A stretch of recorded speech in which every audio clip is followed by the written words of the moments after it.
Greetings, my brothers and sisters. One and all.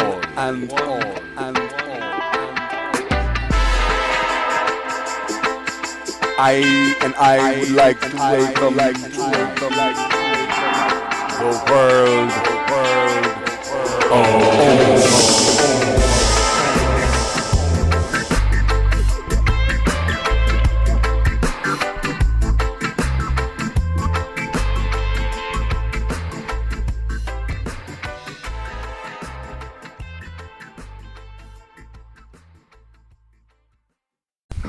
Tapioca says she's gonna be about 3 minutes. We're gonna wait about 3 minutes.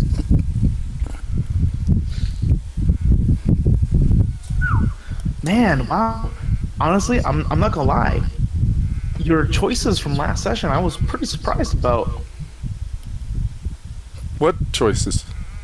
Possibly just like noping the hell out of there. I mean, Well, between you know, when the ground had vibrated some, you guys decided like, oh, let's go back. Instead of going deeper into the temple, you guys decided to leave. Decided to go down the path towards the sewer instead of trying to check out the rest of that dungeon over there. You know, just a whole bunch of choices. It's been very interesting so far. Sorry for interrupting all your hard work on this dungeon. No. And don't apologize. Don't apologize. I'm supposed to anticipate the unanticipated. Well, look, normally Pogem would have gone, oh, what's that rumble? Let's go check it out. But we've been in this dungeon 2 days now, and yeah, to me, it's like Pogem's frazzled.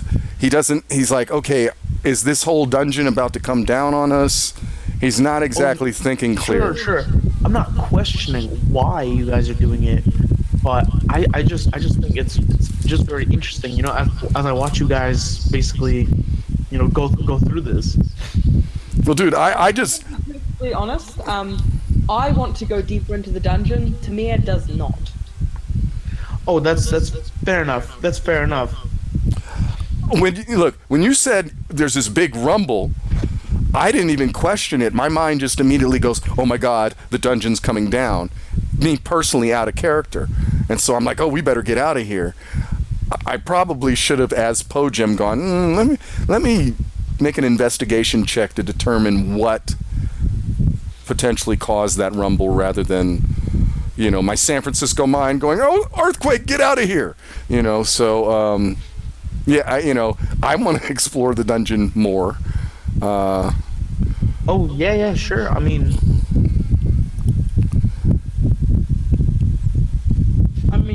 from Tamir's point of view, he's got what he came for. It's done.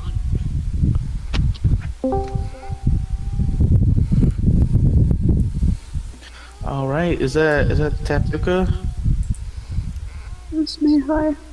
Hey, What's up, Tap? Okay, let's go.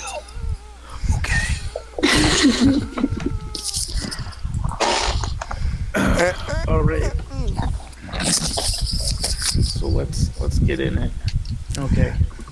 So last week, in the world of OMOS, this small group of pages had found themselves deep within a temple, locked between the small skeleton group of cultists and whatever could lay beyond where that devil had passed through the wall. Our group found themselves in what looked like the occultist washroom, where they took turns taking watch as they rested before the door, making sure no one would catch them off guard. After a night of restless but thankfully filling sleep, the pages decided to familiarize themselves with each other. At least, however much they allowed everyone to hear. Whether truth or deception, no one will know. But with a sudden jolt of the earth and dust and particles being displaced from the ceiling, the party grew weary and nervous, so they decided that they should just screw it. Instead of going after that demon, devil, fiend. They know the exits through the sewers. So tired and weary, they decided to do just that. Climbing up the ladders and going down this sewer pipe, they were met with this horrid stench of rotting vegetation, matter, the scent of stagnant water, the faint sounds of water being deposited or waste being deposited in what is sewers.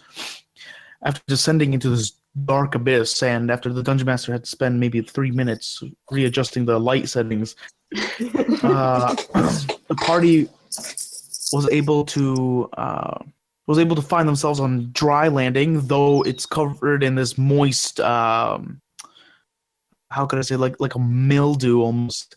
Just everything's coated in this icky, slippery substance, and they can hear echoing throughout the sewers, just sloshing footsteps, the sound of moaning, groaning, and then the harsh scent that fills the air.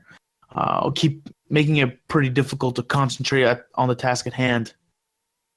Now, from where we left off, to the south of you guys would hear the slight sounds of shifting and what could be groaning. And to the east, on your right-hand side, down this way, you also hear the same noise, but you hear metal clanging again, or, well, yeah, you basically hear clanging against metal, as if like hands are beating against something. This is the way I came in, isn't it? Yes, you came through the. So I would know the way out. Assumedly so, yeah. Alright, so I would like to basically retrace the route that I took, with whatever that may be. I'll give everyone directions so we don't wander around the sewers forever. Alright, it has been a couple days. And you're traveling backwards. Yeah. So let's say give me a Survival check? survival or a history check. Let's see which one of those is better.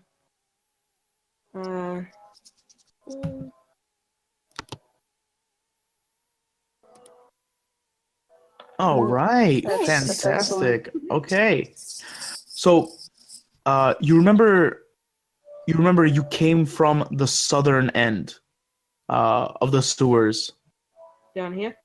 Yes, but it would be you came through the southern end of the sewers, but you do remember that there was no shortage of undead entities there. You only managed to get by them unscathed just because you were a single person. So it's easy enough to outrun them. But now that you're in a cluster of people, it might be more difficult. Fair warning, there is a rather a lot of undead in these sewers, so we may have to smashy smash. Or you smashy smash, I keep you from dying as you smashy smash.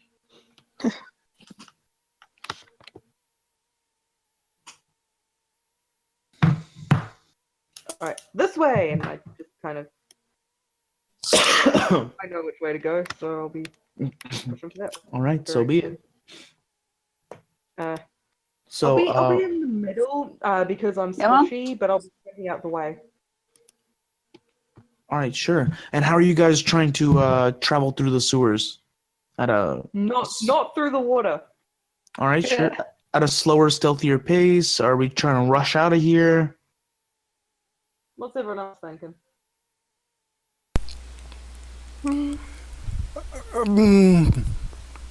I would err on the side of caution. Maybe go a little bit slower than normal pace. Keep our ears open. There's definitely something ahead of us, and we're definitely going to have to fight it, so let it move fast towards us. And that'll give us more time to just attack. And I do believe something will probably try to approach from the rears. So, I mean, it might be a good idea to just draw them to this corner, and that way, if we have to escape, we can just go back up the ladder. I mean, with all of us here, I think well organized, and with this strong corner, we may have a better chance of fending off. That's just my opinion as far as tactics go. Makes sense. True. I mean, by the way, anyone get the feeling that there's going to be some consequences for leaving this dungeon? Just wanting to put that out there. Okay, that's enough. Let's go. I know as a fellow researcher that at both of our hearts lie exploration, and there was a lot left to discover up there. I just really want to get out of here. Yeah, I have what I came for. Personally, I don't know if any of you were seeking anything beyond. But We could always, I don't think this dungeon is necessarily going anywhere anytime soon, and we could come back. Absolutely. One quick note. Wasn't there... I've been down here a few days, but didn't you say there was a flood of undead coming up into the city? Yeah, the city was being attacked by all kinds of undead creatures. And we were actually going through the sewers to escape that, hoping this would lead out of town. What we do, we find someone to pay us to take care of that, and then we take care of it. It gave us quite a lot of trouble last time, and that kind of led to us escaping. Fair enough. I mean, it's not any of our jobs to really deal with this, so let's go. And I'm just kind of going to begin walking in this way. Well, wait, hold up 1 second. How about let me fire a bolt down that way and draw these creatures to us. I don't think we should give up this position as of yet. I tell you this. I sense battle. We're going to fight, and I don't want anything sneaking up on us from this area. I could draw them to us, and I will just fire a firebolt using the cantrip firebolt. One of us could go and kind of stealthily move over in that direction and see if we can see anything. I mean, I can vaguely on the edge of my dark vision see the guys down here, so I'll assume I'd see them in game as well. Yeah. So, yes, there's definitely something down there. Well, DM, I'd like to fire a firebolt. All right, down there? Yep. And what does it, not, I'm not attempting to hit anything. I'm just trying to kind of go, hey, we're here, and to also kind of see a little bit of what's down that way. All right, so you fire the mote of flame out into the darkness as it bursts forth from your hands, and it just courses down the hall as it does. Let me see, that's 120 feet, right? Yep. Oh, jeez, let me measure that real quick, just so I get an idea of what you're seeing. So that's 50 feet. And then...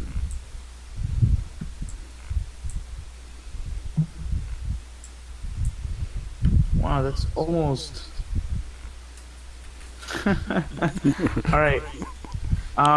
Make a perception check for me. Okay. Alright. As the mote of flame just rockets down the sewer, you can see it reveals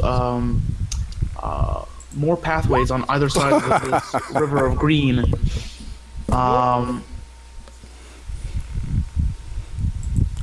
And as it passes by, you notice that there's a small cluster of figures over here. Oh, hold on. This. Yeah. A small cluster of figures over here.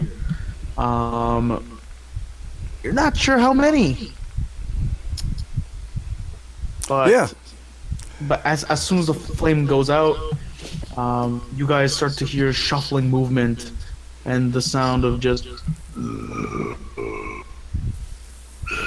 Zombie noises. and the sloshing of water as you see two figures begin to approach. All right. So how do you guys react?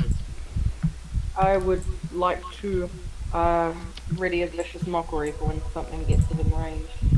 I want to fire an arrow at one of them. All right, sure. Go ahead and I'll say it's fire the arrow. 1 second. Get it pulled up. If my internet's gonna work.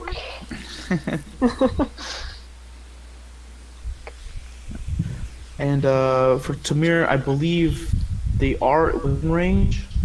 Alright, so I'd just like to point at one of them and just go, rot, bitch.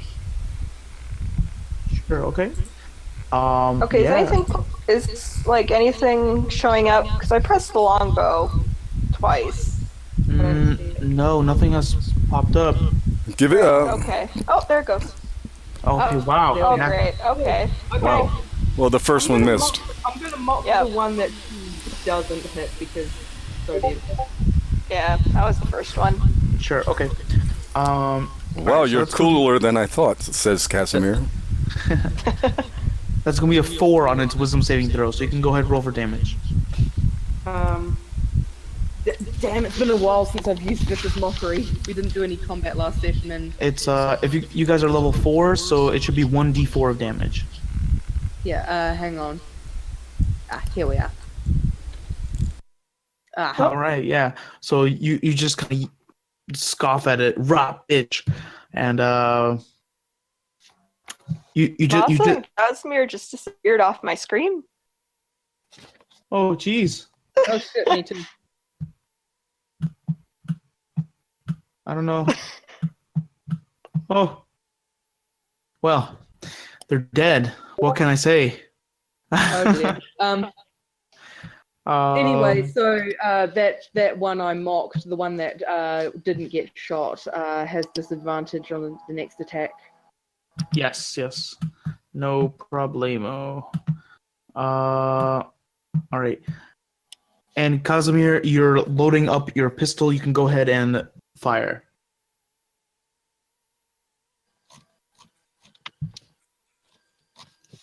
At whichever one you see fit. 14 is gonna hit. Done.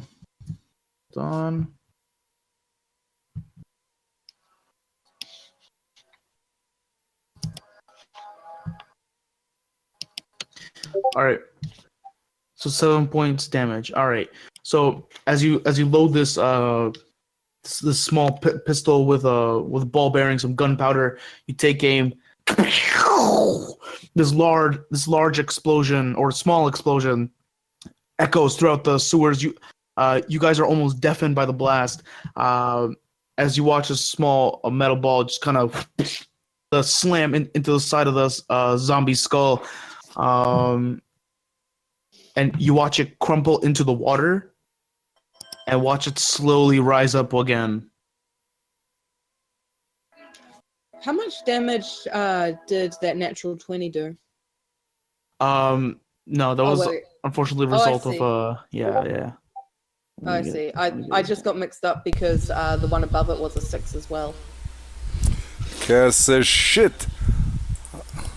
Sorry, I forgot we were in cave. Right, okay, so as you guys are doing this, Maza is gonna run up to that I'll same do one. Tyson voice. It's okay. All right, Maza is gonna just jump into the sewage, wielding her great axe and going to swing at the zombie. Mars is in the poop water. I don't give a shit! She yells out. Let's see. All right, she's gonna make a reckless attack. So it's gonna be with advantage. And thank God for that. All right. So 24 is going to hit the damage. All right. So 10 points of slashing as she comes down. She embeds the axe into the head of this zombie, and yeah, and you guys watch as the necrotic energy within its body almost just leaves it. It dissipates in this like strange black mist, and the weight of it slumps off of her axe and into the water, disappearing. All right. So at that point, let's see. These zombies are gonna move up. 1, 2, 3. Does Mazda get an attack of opportunity? Yeah, actually, she would get an attack of opportunity. Let's see. All right, she's gonna swing that great axe one more time. Doofa. Yeah, that's gonna hit. Wow. All right, so she swings back with the great axe. No, you don't. Connecting into the spine. No, yeah, she just severs that zombie in half, and the upper body and lower body both splash into the sewage water. And Haha! You have no legs. but unfortunately, as it slams into the sewage water, it kind of breaks that strange thick filament on top, and it releases just an even worse scent, a noxious gas. It's horrible, and even Mazda. Tamir just kind of wafts some of the incense smoke from his armor just towards his face to try and just ease the suffering. Whoa. But Maza is quickly flanked by two of these creatures, and they're both gonna attempt to attack her. Is that one that's by us still moving around? I have I have this one's smoking armor. I just thought it being incense smoke specifically suited Tamir's character. yeah. So you guys see Tamir's armor does give off like this, like a light gray smoke that kind of You trails did off. mention it was black before, just to be fair. You did mention. Did I? Yeah. We'll change it to gray because I don't think incense gives off black smoke. I mean, maybe the thing changes it. Maybe. All right, so they both miss. You see these two undead just kind of begin haggling Maza, but she's able to buffet them back, kind of smacking them with the end of her great axe. All right. So if you guys want to attempt to do anything at this moment. Let me I want check to my do something. spells real quick because I'm not your traditional. Wait a second. Does my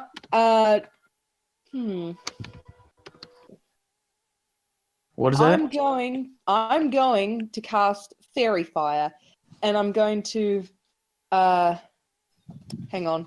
That should give an explanation. So that is a 20-foot cube, and I want to have the edge of the cube be along here. I just want to Sure, that's 15 feet.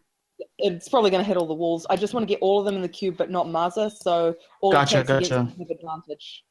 Can Alright, I do fair. something active? These quick tips. So I cast Fairy Fire, and the spell is there. All right. You can So figure out how to do. that's a 13 for the first one on the left. Okay. My DC is 15. Oh, okay. That's a 17 for the second one, Passes. and a 9 for the last one. Okay, so 1 pass, 2 fail. All right. Okay. All right. Yes. So Casimir, what did you want to do?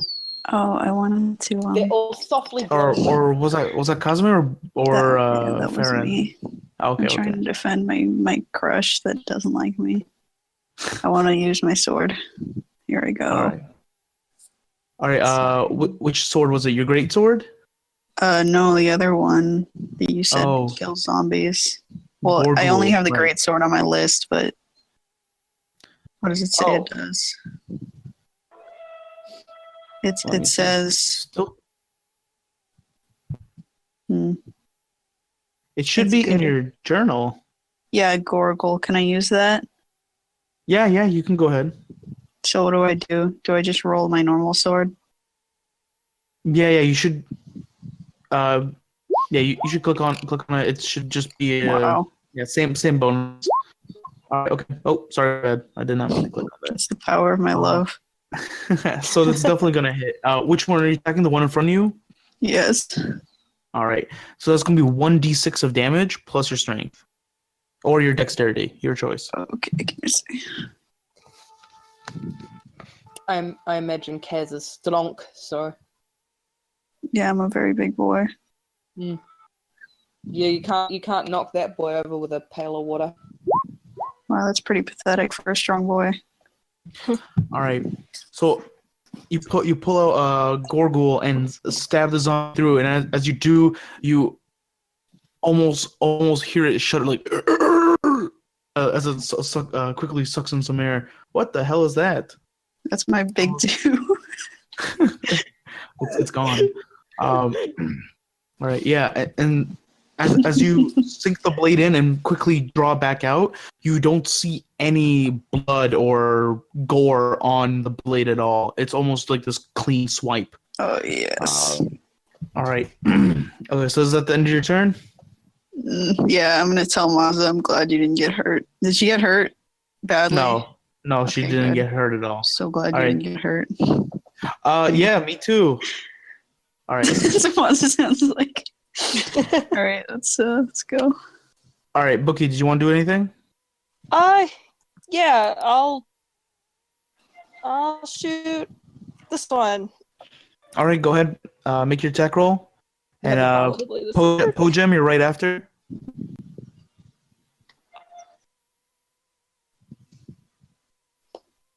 Come on, computer. Come on, let's see them rolls. Give us the Looking at it. number. Show us the number. Oh, why is this not working? I clicked on it again. All right, well, hopefully it'll pop up soon. Yeah. All right, in the meantime, Yeah. geez, wow. The lag is crazy. But yeah, just a reminder, you do have advantage on this guy. All right. So, Pojem, did you want to try anything in the meantime? Yeah, I'll chemical fire one of them. I will. Let's see. Let me just do this real quick. Does a 13 hit? Oh. 18. All right. So a 13 does hit. Which one are you hitting? Okay, give me 1 second. I gotta move my character sheet. It's in the way. I will do this one. Well, no. You know what? Nope. This one right here. That one right there. All right, sure. Ooh, you pressed longbow a lot of times. All I right. guess so. Well, only the first one matters. Okay. So yes. Yep. So Pojem. 3 points of damage. All right. As you toss this flask of alchemical fire, it cracks against the zombie, and as it shatters, these green turning to orange flames lick up against its body. Cool. As it just kind of flings its arms around, and then Farron, you sink it with an arrow. You can go ahead and roll for the damage. All right, 6 piercing damage. Awesome. All right, as you fire this arrow, it lands straight through the chest where its lung and heart would be, and it kind of cocks back, landing on 1 foot from the recoil. All right. So that being your go, the undead are going to go once more. This zombie to you, Casimir. It's going to attempt to make an attack against you. Oh no. Try it. I dare you. That's going to be a 14 to hit. Oh, I don't think. Yeah, I got 16 armor class. Oh, okay, awesome. So that second zombie is gonna attempt to attack you. Okay, that's with the bonuses. It's gonna be exactly 16. Oh, okay. Sorry. Don't be sorry. I deserve to get hurt. And this last undead swinging at Maza. No. That's gonna be an 8 to hit. All right. Well. All right. Yeah. So Maza seems to be doing all right. Kind of bang away this one zombie. This one zombie lunges at you, Casimir, but you're able to dodge its attacks. But unfortunately, you dodge into the way of the other zombie's slam attack. It's a horrible mess. It's a horrible mess. Stupid idiot. All right, Casimir, you're gonna take a total of 3 points of bludgeoning damage Ah, okay. as a zombie just kind of like attempts to grab at you, rake you. Yeah, it hurts a little bit, but you're gonna be fine. I see. All right, so let me see. Ooh, geez. All right. So quickly on the other end, Maza is gonna attempt to swing for the zombie that's attempting to attack her. Advantage. Yes, correct. Thank you for reminding me, actually.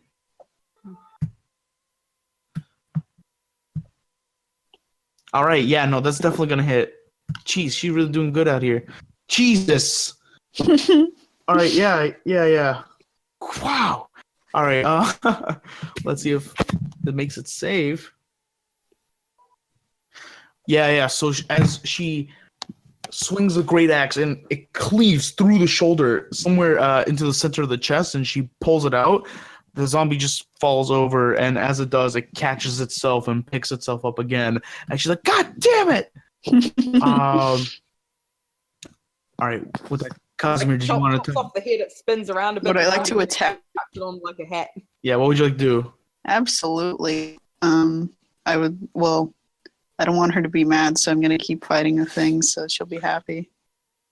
Right, the one in front of me. Can I do something?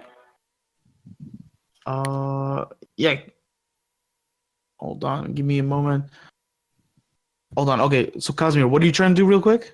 Oh, I'm trying to hit that one again in front of me with the All right, go ahead, make zombie the attack roll. killing. All right, then Tamir, you're right. Oh, that's pretty bad. Right after. Yeah, unfortunately, with that attack, the one right in front of you, said, right? Mm-hmm. Yeah, unfortunately, that one is not gonna hit. You swing the sword, but the zombie is able to dodge right under your swing. Sucks. Sorry about that. I was thinking about Mauza. Anyway, go on. It's distracting. All right, so Tamir, you're up. I Farron want to give Kaz a bit of a hand. He seems to have missed this one, and I don't know if this is going to work very well. I would like to cast Dissonant Whispers on this guy that he just attacked. Actually, no, let's make it this guy because they'll mean advantage. Just the first level. So yeah, that DC 15 save. I doubt undead are very wise. All right. Okay. Unfortunately, that's going to be a 16 with their subtraction bonuses. Okay, that's a shame, but it looks like I still take half damage. Yes. All right, so you can go ahead and roll for that damage. All right, did I put this under here? No, I didn't. Okay, that's a manual 3d6.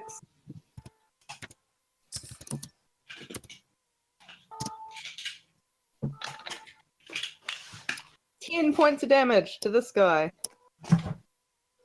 10 points damage. Jeez. All right. Oh well, it's that'll work. 5 points of damage. Have it 5.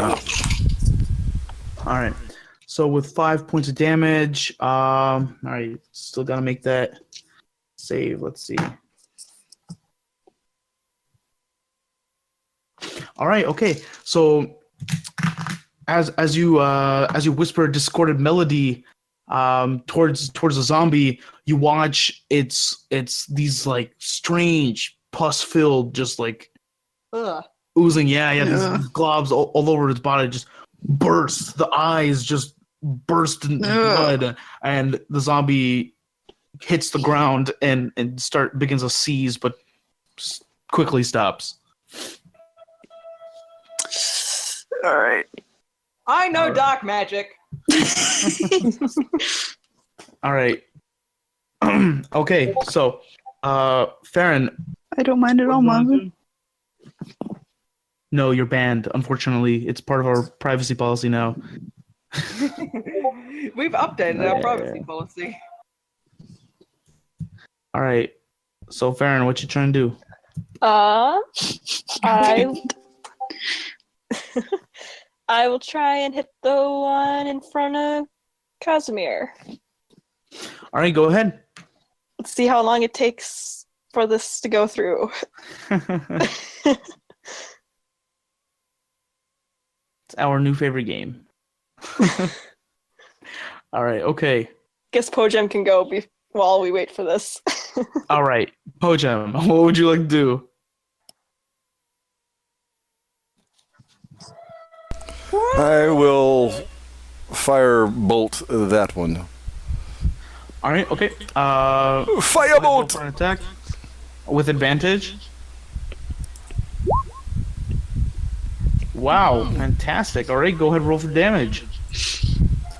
The mote of flame goes flying and slams into the undead creature. All right, as it impacts the creature, natural 1. As it impacts the creature, you watch it just burrow a hole in the backside near the right under the shoulder blades, just explodes just as the zombie hits the ground lifeless or unlifeless. Oof, Awesome. Ooh. All right. And Farron got a natural 20 on that longbow attack. Go ahead and So roll for that cool. damage, yo. Yeah. Oh gosh, I hope this doesn't take forever too. Just don't do it a bunch of times, otherwise we're gonna have to sort Yeah. it out. Just once and wait. Yeah, I just clicked it once this time. I want to see if I can get my tablet pulled up so I can roll it on there, like for the next few times. Because yeah, this is ridiculous. I mean, if you have a tablet, you should be able to do it from there. Let's see. All right, we'll say at minimum it's probably going to be more than enough, unless it's all ones. No, yeah, like I said. Okay, so firing the arrow. The arrow flies true right past Casimir's ear, and through the eye and back out the head of that zombie in front of Casimir. Casimir, as you were attempting to swing at it, the zombie falls without you realizing why. Okay. It's cool. Landing and breaking the thick filament on top of the sewer. Oh. Expelling this horrible scent. Well, it's a good thing I have a mask on. All right. So these bodies just bloated with rot are now left on the sides of the walkways and floating inside the sewer water. I just go, get out of the poop water, you two. That's a good quote. All right. So, with that, what do you guys want to do? Suppose we continue down this way. We've kind of cleared it out a bit. All right. Okay. Sure. Have we heard any more noise from down yonder this way? Actually, after the couple seconds of commotion, if you give it a moment, you can make a perception check to try and listen. I would like to use my use Maybellina to assist me in my perception check. It is one of her skills. So, All right. Sure. because I keep rolling crap. Fantastic. All right. So, whether with Mabelina's help or maybe it was all on your own, Pojem, you're able, after giving it a moment's pause, you're able to hear the sound of. It sounds like a child almost whimpering or mewling, and the sound of an older man going shh shh. And there's that continued. It's a little bit more distant, but it's multiple sources of sound moaning and banging against metal just over and over again. It sounds like almost like bare fists slamming against iron and just groaning. Friend Tamir, friend Farron, I think we can't leave just yet. I heard just down this hall what appears to be the sound of a child in distress and an older man telling him to be, or what I assume to be an older man telling him to be quiet, and my conscience will not let me leave without first confirming or allaying my fears. I think so too. Yeah, if there's people down here, I don't want to just leave them. Let's go get them. Even if I didn't want to, it seems I'm outvoted. That's okay. You can stay here. You can, I mean... I'm not being left alone in a sewer full of It's undead. okay. Then you can hold my hand and you'll be safe. I am always happy to hold the hand of someone so lovely. Okay. You started it. You started it. As Casimir stands in sewage. Holding hand in sewage. You're next to Mazza, so. A classic love story. Mazza says, "Hey, we might as well head down there then." Yep. All right. So who's leading the charge? Not me. All right. Not me. You're it. Is there anyone here that has more than 24 hit points? Yes. Well, no, I have like 20. You should wait. You should have healed up. I mean, we had a long rest.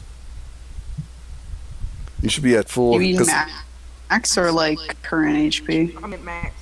I'm in. I'm. Oh, max? Yeah, I have like 30 HP. Yeah, there we are. Because yeah, I got 38. we're all healed up. 38. Masa has like a crazy amount. Oh, right. Actually, so Casimir, just assuming, do you have a torch lit during this fight? I don't know.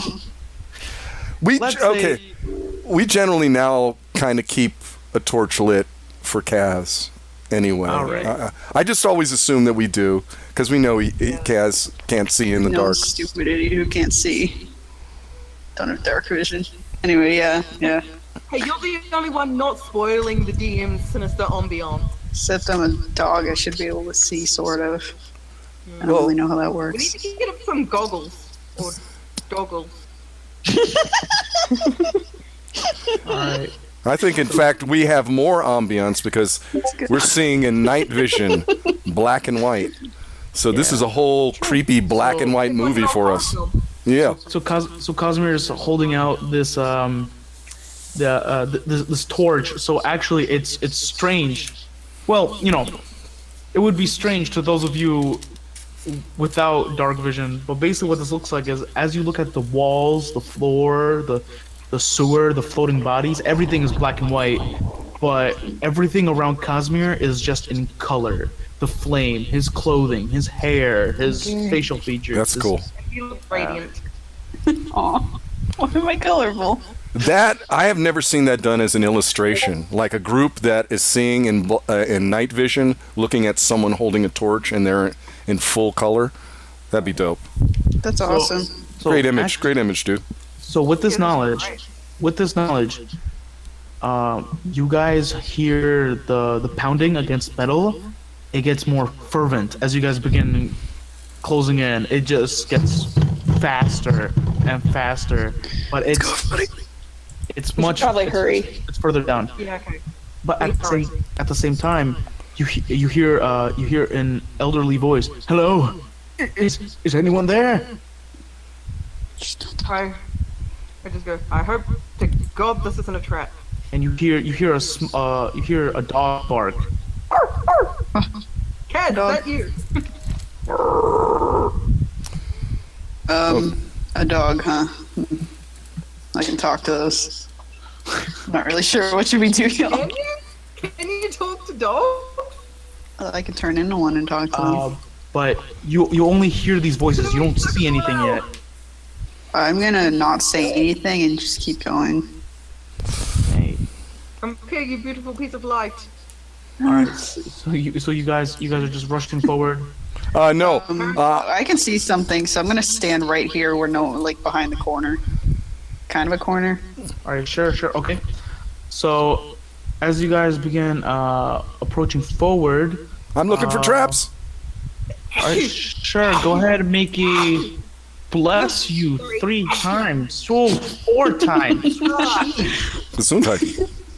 All right. Pojem, you can go ahead and make a perception check. Whoa, natural 20. 20. All right. So looking up ahead. Let me see. I just need to see something real quick. I don't know what exactly you guys can see at the edge of your vision. From here, I can kind of make out 2 figures. I'm willing to bet I can only see to the edge of about right here. Yeah. Yeah, I can see these two. Yeah, you have 60 feet of vision. But Pojem, you don't see anything through your vision that looks Trappish. that looks suspicious. Nothing's really out of place here. But you do see coming towards Casimir's light, because that's the only thing they can see. They can't really see your guys' night vision. Is what looks like to be a pretty medium-sized dog. Brown coat of fur, though it's covered in strange ichor, and this elderly man who's wearing what looks like this floppy green hat, soaked green robes, and Casimir with whatever light is kind of shining out, and you guys with your dark vision, you can make out the small shape of a little girl. Oh, I thought you were a little boy. Can I ask if the dog is friendly? All right, yeah, sure. If you ask, Dog friendly. Are you guys okay? I'm gonna. all right. So Think as Casimir asks, the little girl she looks at you, then at Farron, Tamir, then back at you, and she nods. Mm-hmm. And the elderly man, he says we're barely all right. And as you guys are approaching, you notice that near the end of this wall over here is this large rusted iron gate that kind of sinks like a third of the way into the sewer. And there seems to be this long black lever set into the stonework on the ground below. But past the iron bars, you see several shapes that are kind of grabbing onto the iron bars, attempting to reach through, banging on the metal, all different forms of people, that have turned undead.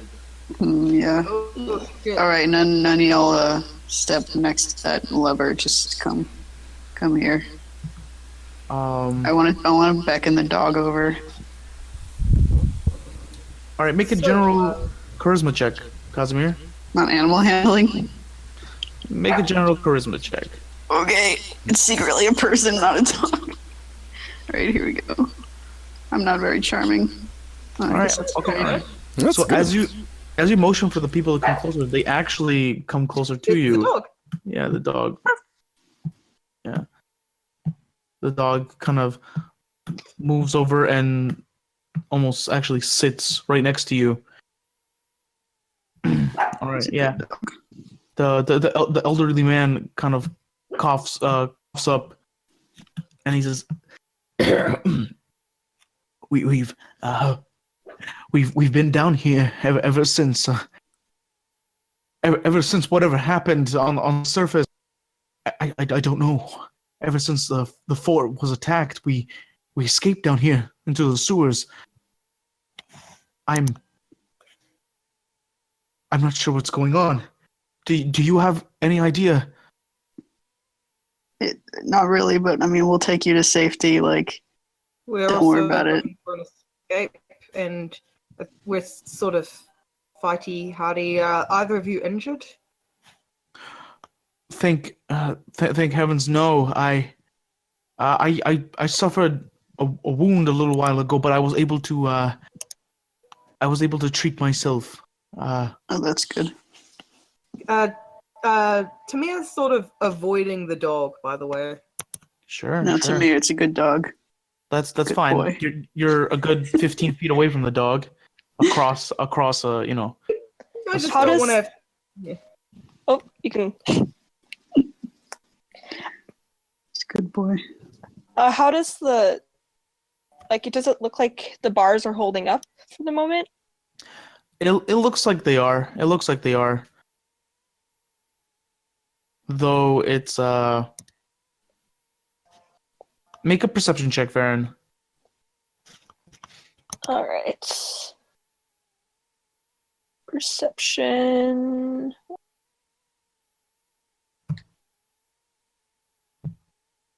Ooh. Oh. Nice. Yeah, it looks like the bars should hold up for some time. I mean, unless something with great force were to try and push through it repeatedly, or something were to happen, like if the walls were to collapse. But you notice that under the water, it looks like the gate has closed down on one of the undead and is currently pinned. The bars have Ew. pinned it under the water, and it's ever so often the top of its head or its tips of its fingers will reach out of the water. Oh. Ugh. Can I Yeah. ask them how long? Well, first I want to ask them if they were trying to release those zombies, and then also how long they've been wandering around. The map's freaking out. the man will say, we've been down here for the past 2 days. Gotcha. I grabbed my granddaughter as well as my son and her mother.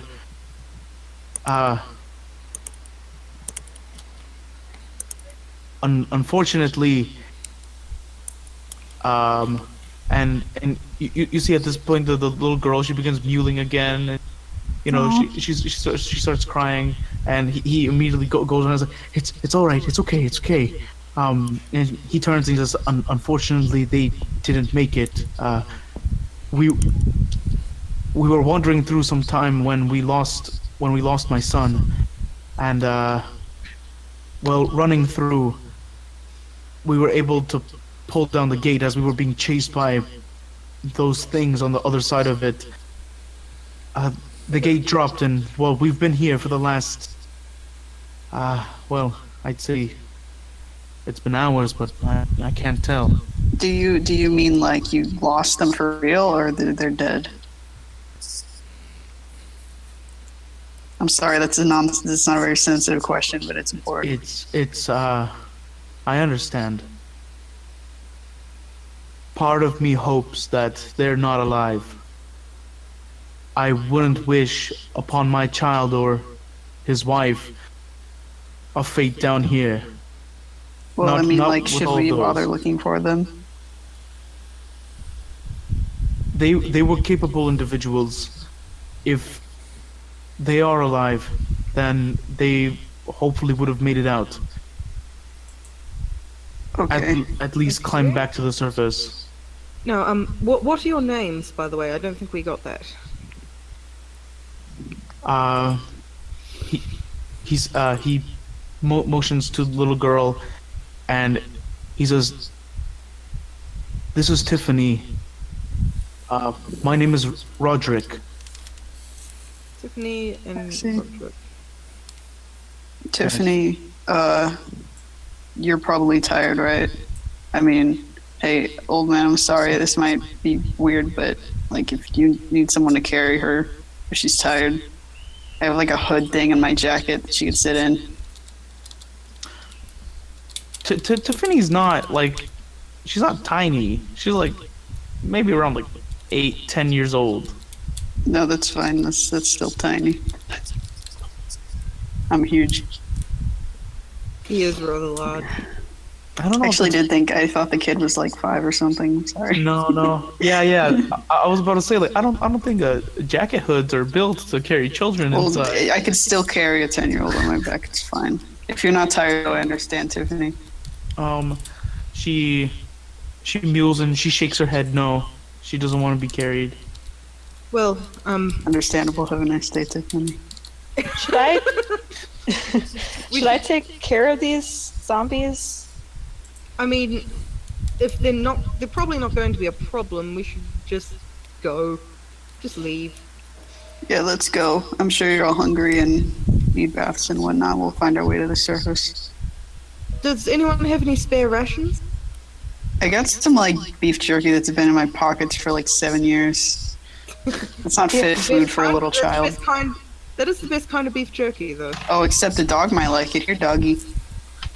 You pull out the Dune Shank. Yeah, I have both beef jerky and dune shank, so I just got a lot of gross meat in my pockets. All right, yeah. As you pull out some pocket jerky, the floppy ears on this dog immediately like you see them twitch and perk up and like and it just slobbers it up. Your hand is probably covered in drool as you pull away. What's this dog's name? Yeah. He says, we haven't given it a name. We found it down here. All A right. little odd, but okay. It's gotta be a sewer themed name then. Well, Danko. you could say, odd times come for odd circumstances, odd dud fellows. Something like that. Something like that, yes. I know a thing or two about bedfellows. Anyway, sorry. Anyway, What were you saying? Jesus. But he says you're welcome to take him if you'd like. Oh, it's not your dog? I can just have it? All of you. No. I mean, out of pity for the animal, I took care of it, but I feel no ownership over it. Anyway, Okay, this is my dog we should now. Probably get going. We cleared a passageway up over here, and I point to that way. So I just want to get away from all these undead. And I've traversed these sewers before, so we should be able to find a way out. Excellent. Come on, doggy. You're my dog now. Let's go. Fantastic. We can't take care of a dog. We do dangerous things. You took care of a dog for a little bit back a while ago. I remember that. Remember that? A friend Tamir was not. Oh wait, Tamir wasn't here. Wasn't around during that time. Your petty argument is invalid. Stupid idiot. Yeah, Anyway, I do not understand. All right. It's nothing.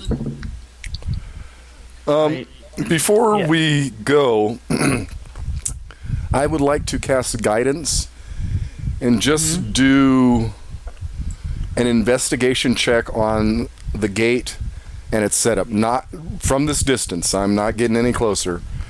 Sure. And do I think one, can it be triggered from somewhere else? 2, is that lever the only way to trigger it? Go ahead, make an investigation check. Sure. And the guidance would give me 1d4 plus. Let's go for broke. Come on, 4. free. 24. Very good. All right, okay.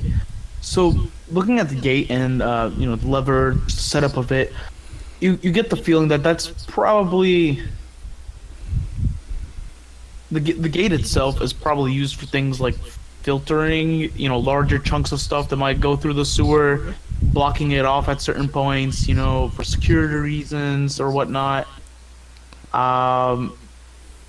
So you assume that it could be possible to open it from another side. But it's probably not the opposite side of that gate. Seeing as Okay. that would defeat the purpose of it being a security measure. Right. Yeah. Okay. Yeah, so Alright. it makes sense to you that there's a lever on this side because it's like the inside area of the fort, or closer towards Fort Nightfall town itself. So if any maintenance crew were to come down that ladder, they would be able to make their way towards that lever to open it, close it, whatever it is. All right, sure. All right. Pojem's curiosity and momentary concerns are allayed for the moment. Hopefully it will not burst at the seams and we get a shpoo of undead. All right. That's kind of why I want to just take care of a few while we can, just in case. But Well, do you want to? I would gladly. I would be Don't kick the totally hornet's fine nest. with it. I don't kick like the leaving these things out here. Then Pojem will go back and it's just like, okay, let's do it. Don't Alright. kick the hornet's nest. I'm just gonna usher these go. people away. I just want these people out of here because if you start up a fight and this thing bursts when you're just messing around with it, I don't want them to be here. And there's like Good a idea. child with us. I think we should go. Yeah. Just, like, The dog. go. The dog barks. And my precious dog. Friend Farron, I think we, say we attack them and somehow one of our attacks loosens this gate and all of a sudden they're free and yeah, I would have to agree with the wisdom of our friends. Fine. If the child and the old man were not here, definitely. But we must be most concerned with their welfare at the moment. The elderly man turns and he says, Do you know whether or not the struggle on the surface had stopped?" We've been down here a while. Yeah, no, We've really. been down here just as long as you have, I think. Oh, that's unfortunate, but I'm glad at least I found some company. Yeah, we're glad we found you too. Right, let's get going. Yeah, let's go. All right. So, you guys begin to head south as Maza begins making shadow puppets from Casimir's torchlight. All right. How deep is the water? So cute. Well, when you saw Maza and Casimir hop in, it looked like it went up somewhere like up to, let me see, if it's just past winter, yeah, I'd say it's somewhere about like a little above knee height. Alright. Show's got charts for this. Yeah. How deep is? Let me check the poop water chart. God. Listen, man, all right. Poop water, you gotta keep track of it. The economy is Yeah. based off of poop water, you know? You never know when it's just gonna like sneak up on you. Yeah. Poop water is Good too for low. explosives. Yes, supply and demand, you know? I'm gonna like try and cross like the shorter distance here. It looks a little shorter. I just kind of like get behind them so they're like nothing speaks up behind them. Sure, gotcha. So So- you're gonna. All right, so that's Right. easy enough. You make a jump real quick. Though the ground when you land is gonna be a little slippery. Make an acrobatics check for me, real quick. Okay, 1 second. Nah, you know what? It's not necessary. It's fine. Wolf, yeah, it's definitely not necessary. Oh, okay. You gracefully land. Just it's what slippery surface. All right. All right. So as you guys are traveling down through the sewers, you hear the sound of rushing water, coming down further south. Would I know this area from my previous traversal and good history check? Sure. I'll say you remember as you were passing by, you did see what looked like to be this this large opening, like a pipe, where the water seemed to just like filter through. You don't know where it goes, because you really didn't care to check. But yeah, it goes somewhere. Maza, as you're traveling forward, Yeah, we'll take you. Of course we'll have you. We love you. We're going on an adventure. Ooh. Adventure! all right. So Maza, as you move up, the little girl refuses to move as she sees the chunk of corpse on the side of the ground, and Carrier. she turns around to you, Farron, and she just stares at your boots. It's okay. They're dead. They won't hurt you. Carrier. Get into the water, please. Yeah, I'll pick her up. Oh. It's gonna make it smelly if you kick it into the water, though. Pojum just stand on it. Pojum trods through the sewage water, get to the other side. What? All right. Well, I have to. Don't you have like expensive clothes, Pojum? Not anymore. Not anymore. No, they're not. That silk is ruined. All right. Yeah. So as you get to the other side, Maza calls out and she says, "Hey, I see a sewer pipe. The water's flowing down somewhere. I don't know if we want to check it out or not." I do remember seeing that. It isn't the way out. The way out's further to the south. But and maybe now might not be the time to mess around. Okay. All right. Okay. Sure. I don't know. I thought maybe it was the way out. Okay. Oh, Well, You play her so well. Sure. Can I search these bodies? Sure. Go ahead and make an investigation check. Oh, you're gonna make the little girl not like you. Well, it's while I'm moving them, I'm gonna like. Well, I'm getting my hands dirty. I might as well search the dead and then toss them into the water. So Farron, you pick up this little girl. She's about like somewhere like 70, 80 pounds. So she's she's got a little weight, but yeah, you pick her up. It's all right. She kind of instinctively rests her arms around your like on your shoulders. She doesn't wrap them around you though. But yeah, because she doesn't know you or nothing. But yeah. So she's on there, and the older gentleman, he's going to try to drag that other body into the water. But Pojum, as you're shuffling through all 5 of these desiccated corpses, besides these rotted, mildew-soaked scraps of fabric, cloth, or pieces of flesh, there's not really anything on them. But these look like more of those other folks we've bumped into. Like they're part of the temple complex group. No. Actually, these look, compared to the other undead that you saw earlier, like a couple days ago, these look much older. Their skin is peeling off. A lot of their flesh is just bloated and rotting, and you can spot, like, just looking through the bodies, as disgusting as it is, you have to make note that at a certain point, you actually see a rat crawling through the inside of one of them. Metal. Ew. Yeah, so it's been some time since these things have been down here. Interesting. Yeah. And Yes. into the water. All right. Yeah. The body is just dumped down there. The old man gives a grunt. The dog is barking. What is it, boy? Timmy's stuck in the well? Running head.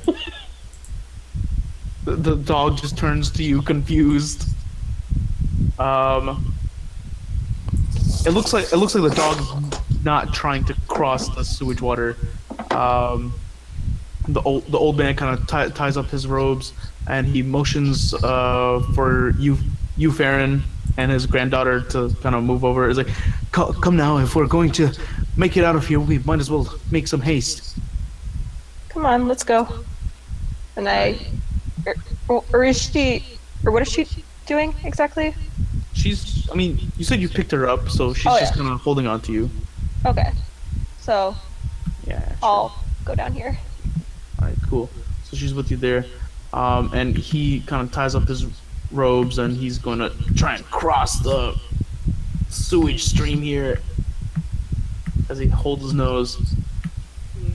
And the dog seems nervous and impatient because it doesn't want to enter nasty sewage water. I mean, it's a dog. They don't mind poop as much as, you know. It seems like Come this. on. To be fair, my dog hates puddles. So, Oh, yeah. This is not a water dog. Jim, maybe you can pick up the dog when you come over? No, thank you. I'm gonna just leave the dog. It's like I got the kid.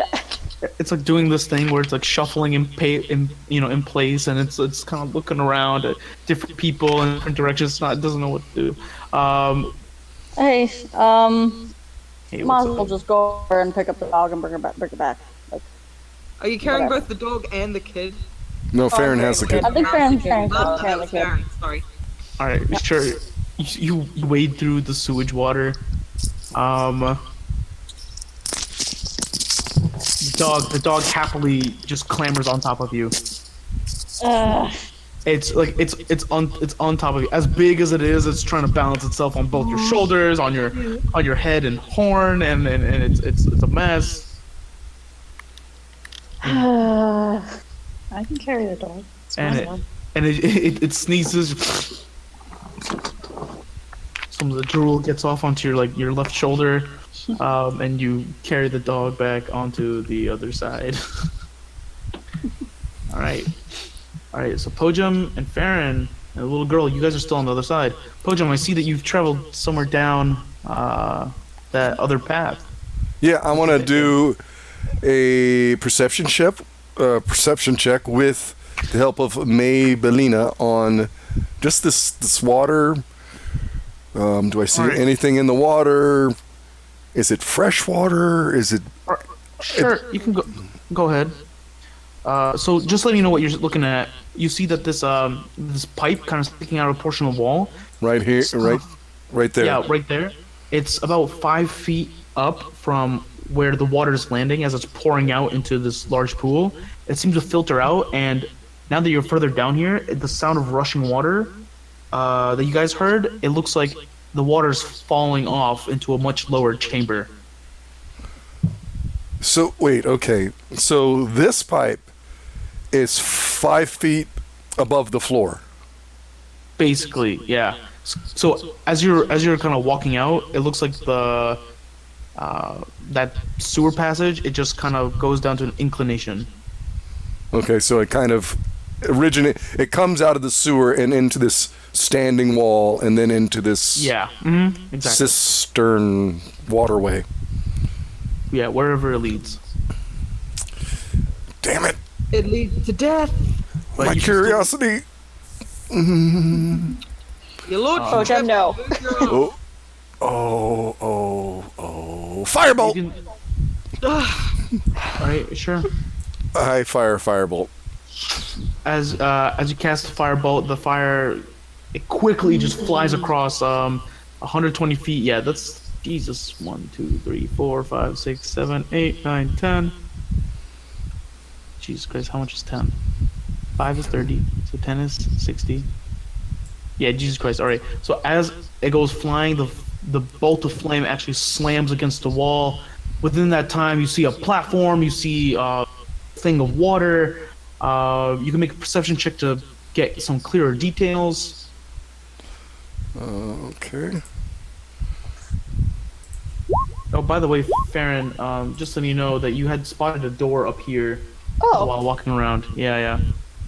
I meant to mention it before, but yeah. Okay, so for the 15 perception, you notice that there's this almost like a center stone island sorts right here in the middle of this like cistern, this large pool of water, and you noticed on one side what looks like to be the water slowly rotating as if it's being funneled down somewhere. So it's like a drain almost. So it comes into the area, kind of goes around this island, and then like down a drain. It looks like, yeah, from what information you could collect at how much how little light you got in like 6 seconds, yeah. That's as much as you can understand.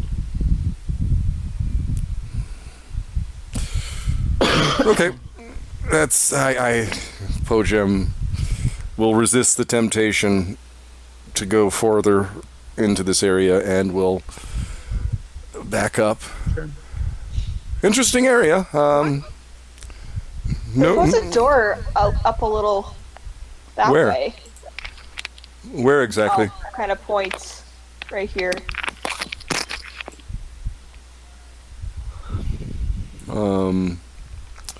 Can I do a search for a secret door? No, you see a door. You see a wooden door actually.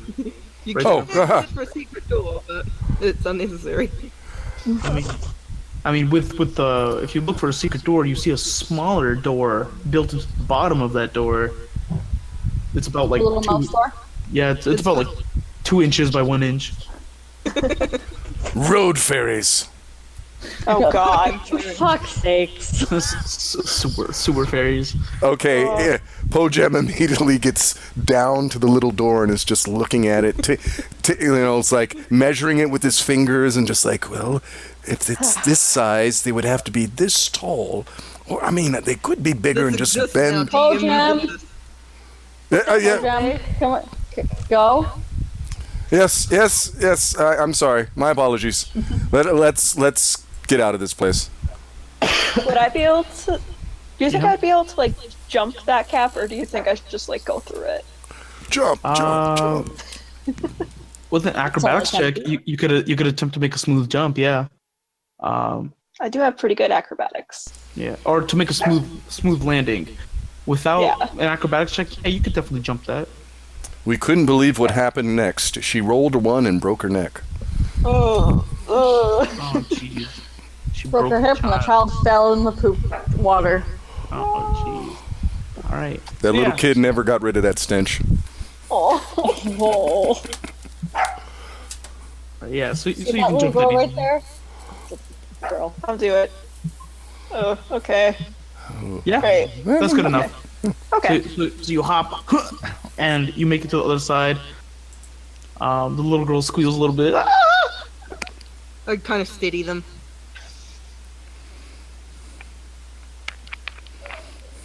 All right, yeah. So, so you guys are traveling. You guys are still traveling south. I guess so. Yep. That is where I remember the exit being, right? Yeah. So you guys can go ahead and make a. Oh, jeez. You guys can go ahead and make a stealth check if you're traveling at a slower pace, or I don't know what kind of pace you're traveling at. If you're rushing. I mean, let's be kind of stealthy for now. Yeah, good idea. Yeah. We got to protect the kid. Jesus Christ, Casimir! I don't know where the fuck you went, buddy. Cover just zoomed. Teleported across vast distances. I see. Casimir, what happened? I don't. Can we take a quick break? I kind of need to use the bathroom. If you guys prefer, yeah.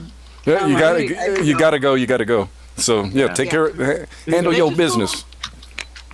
Yes. Farewell. Thanks for playing with me. Thanks for playing with. Long gone, please. We're gonna load in a new player from lobby. Is anything like super important about to happen? Not particularly.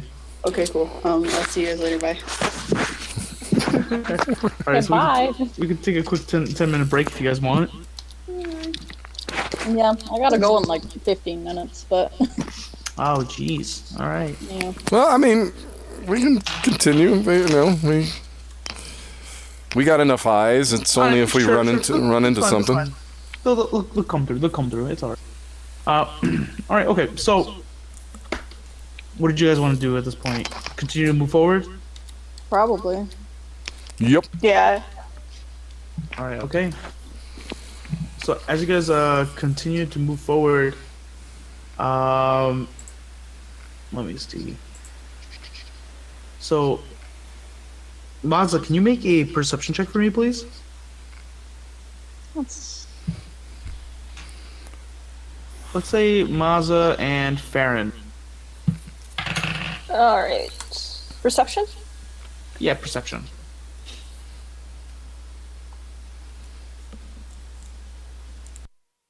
All right. Okay. So. All right. So as you guys are walking through for some time, you guys notice what looks like to be rats just kind of swimming through the water. As you guys kind of pass by, walking through, Casimir with his torch lit up. When the light hits them, they seem just kind of dive under the water, swim away, scurry through pipes and all sorts of different directions. Ew. Yeah, but actually, the both of you see out in the distance, kind of reflecting on the distant light of Casimir's torch. You see two pairs of eyes, kind of glinting back. This bright yellowish color, deeper down the sewer. How like big does it look? Like, can we tell like if it's like a rat or if it's like a No. creature? Like this is like a large enough size where it's noticeable. Like that's not something to definitely make note of. well, Yeah. that's not good. I'll Well, take out my axe. all right. Well, I mean, you don't know. It could be incredibly excellent, but Just in case. It could be the glint Not of. many good things in the sewer. Could be a statue. A pair of statues with rubies in their eyes. That would be awesome. Sure. I didn't know So, rubies glowed yellow. Yeah.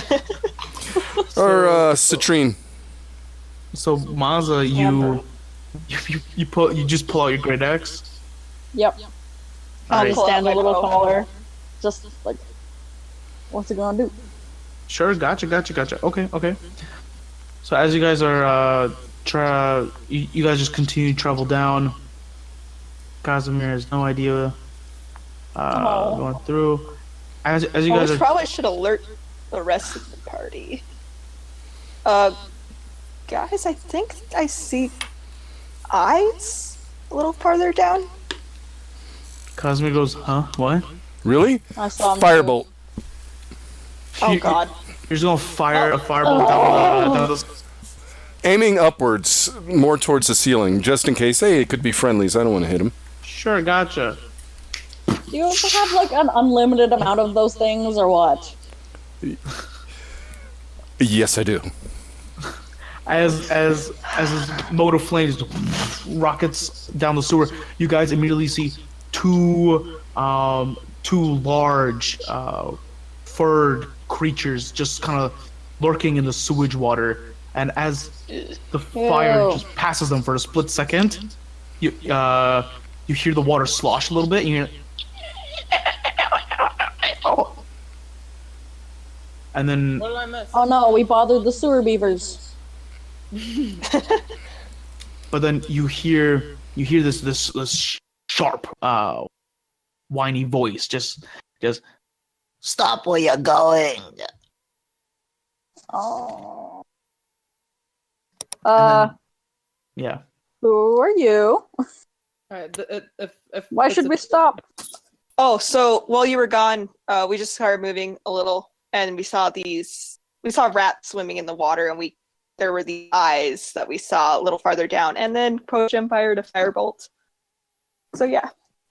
So you still see these two pairs of eyes, and a second pair kind of moves forward. You hear the sloshing of water and the clacking of claws on the stonework, and you hear a second more gravelly voice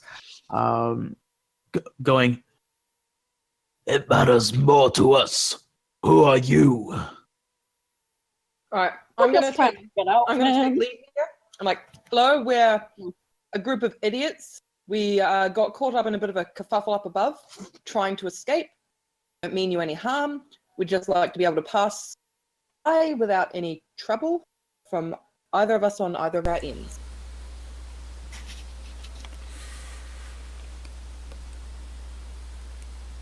All right. I will hold my great axe non-threateningly.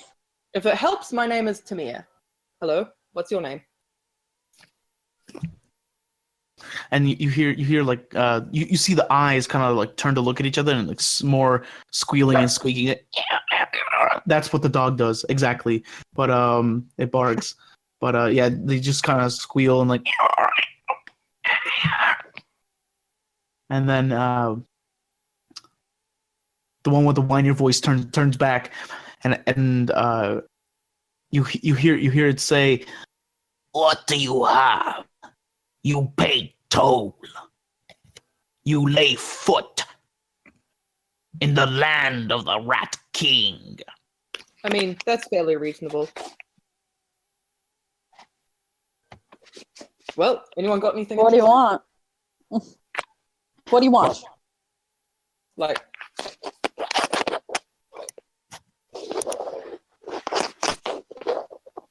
yeah, just like a general like guideline of what you'd want would be amazing to us to sort through all the just random bits of string we have. Looking back, they say, "Dump all your food into the water." Well, I haven't got any. Yeah, I didn't bring rations. Hey, Kez, you can get rid of that 7-year-old meat. Is this true that you guys don't have any rations at all? I have I some, don't- but All right, then. I'll dump some of it. Like I have 5. I'll dump 3. All right, sure. So then I want Farron and Tamir to make deception checks. No, I genuinely don't have any rations. Oh, Oh, explore the back. Never mind. I think I'll put a few rations into the water. It's like I ate all the Alright. rest of them. sure. Then, Pojem, do you have any rations whatsoever? Are you attempting to say anything at all? Oh no, I'm not saying shit. Alright.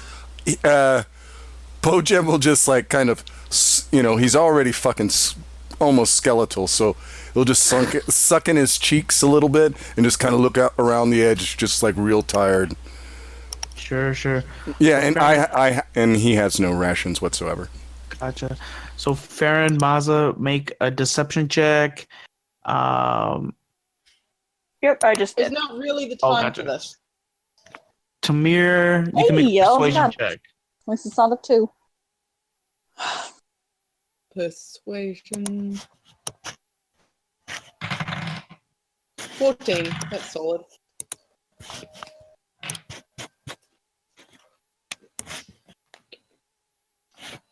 All right. Okay. So you see as all right. So you hear the gravelly voice go, "All right.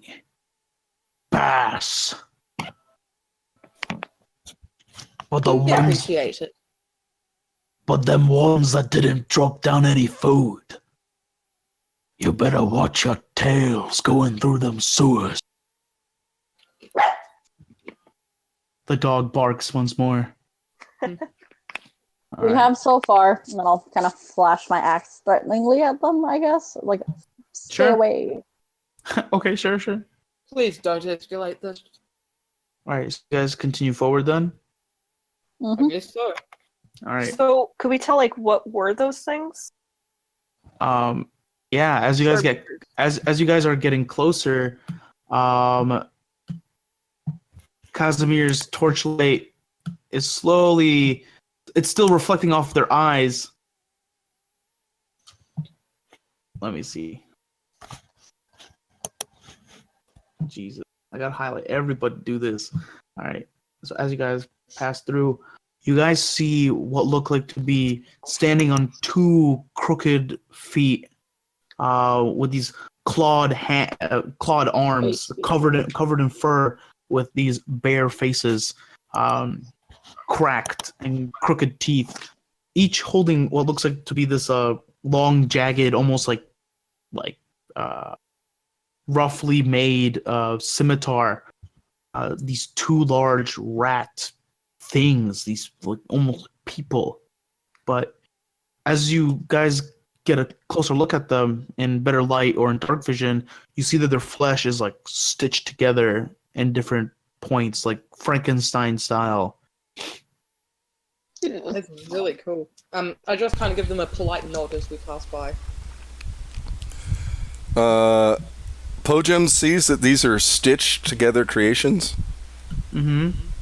Shit. Okay, funny. Shit. The minute he becomes catty corner with them, he's just gonna kind of slow to a stop and just stare at them. Sure. Okay. So I'll put you right over here. A little further down. Like, I try to get by them without looking, but the minute I notice it, I'm right across from them and I look at them. Sure. Okay. But yeah, and you notice that as you guys are passing by, one of them who has this like almost like this infected eye is just eyeing the little girl as this snake-like tongue is just like kind of lolling out of its mouth. You guys are just continuing past by.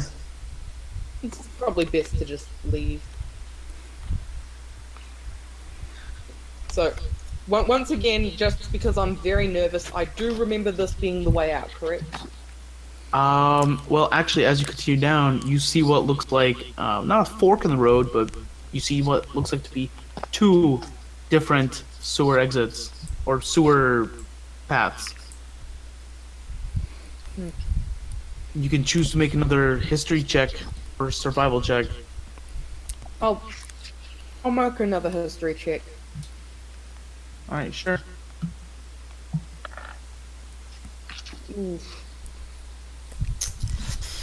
Ouch. You're having some trouble remembering which way it was to get there.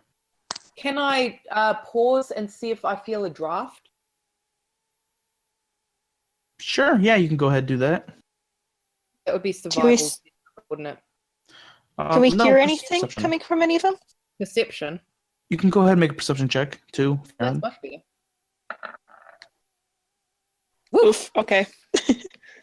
All right. So with a natural 20, actually, it's not a breeze per se, but way out in the distance, almost like echolocation, Tamir, you hear what sounds to be the sound of like running water, almost like trailing off somewhere, coming down this way. These ears aren't just for nothing. We keep going, we take the bottom path. All right. Sure. So you guys continue down. Jesus Christ, I gotta shift you guys into a whole new axis here. All right. Jesus. All right, there we go. Rotate. God damn. All right. I tried my best there. All right. So as you guys are going down, you see what looks like to be more of these rat folk that seem to populate the sewers. As light passes by, they seem to just back away from you guys. Once again, polite nod. All right. So you guys pass through. Let me see. As you do, you come to what looks like to be a three-way tunnel. The sound of running water is coming from down through here, but yeah, just letting you know, there are also So, these options. I up here. believe that this is an exit. Just to clarify, do I believe that this is an exit? Yes, you do believe it is an exit. There's an exit down that way. Let's go then. All right, okay. So after traveling for some time, you guys basically spend the better of, I'd say, a 15-minute trek, kind of scrunching down through this lower pipe now. Though it is filled halfway with the sewage water, so you are forced to go through it, unfortunately. Well, this is disgusting, Great. but I'm nice. Yeah, after 10 minutes of basically crawling through this water, you guys see what looks like to be an exit. It's an iron grate that seems to have broken open, and you guys can see what looks like to be trees on the other side of it. This looks like it's out of the city. All right. As you guys are closing behind it, though, Casimir, Maza, Tamir, Farron, Podem, you guys feel this cold sensation almost at the base of your neck. This voice resonating from the base of your skull, and you hear this ghastly voice almost plead, "Help me." I thought we already did that. Yeah, last time we helped a voice like that, we got attacked by a cult. So let's just keep going. And you feel Do some kind of insight check on this voice to gauge its intentions, like whether it wants to like trick us into anything or where it might be coming from. Yeah, sure. Go, make an insight check. Yeah. Well, It's it's a 10. unsurprisingly for a voice without a face, it's pretty hard yeah, to read. it'd be kind of hard to read. Yeah. We need to figure out how to turn off this But thing. after you hear this voice, it just continues. Don't leave. Help me. And as it happens, it's just Is it cut the same- off. Is it same as the last voice? Yes, but it's I cut I off. thought we helped that voice by breaking that thing. You feel that cold sensation get even colder. The hairs begin to stand up on your guys' arms and the back of your necks, and you hear more familiar voice. Something not as pleading. It's been so long, but I appreciate the effort. What? Your visit. this- Your visit you paid deeper into my sanctum may have been but just a minor setback. I have what I've come here for. And Does that make sense to anyone else? Because it doesn't to me. you feel the cold sensation leave you. Not Was this that- asshole again. Did it sound who- like the who Horned is King? it? Hello, I Yep. don't know who It- that is. It did sound. It did sound like this familiar voice that you did Okay. hear before. Little quick. Did you to catch two you hear up. that? Yo, yeah, all of us heard that. That voice I'm talking to right the there. kid and the old man? Did they hear it? They look worried as you guys are just beginning to approach the exit of the sewer, and they said, "No, no." And the little girl shakes her head. Tamir looks absolutely confused.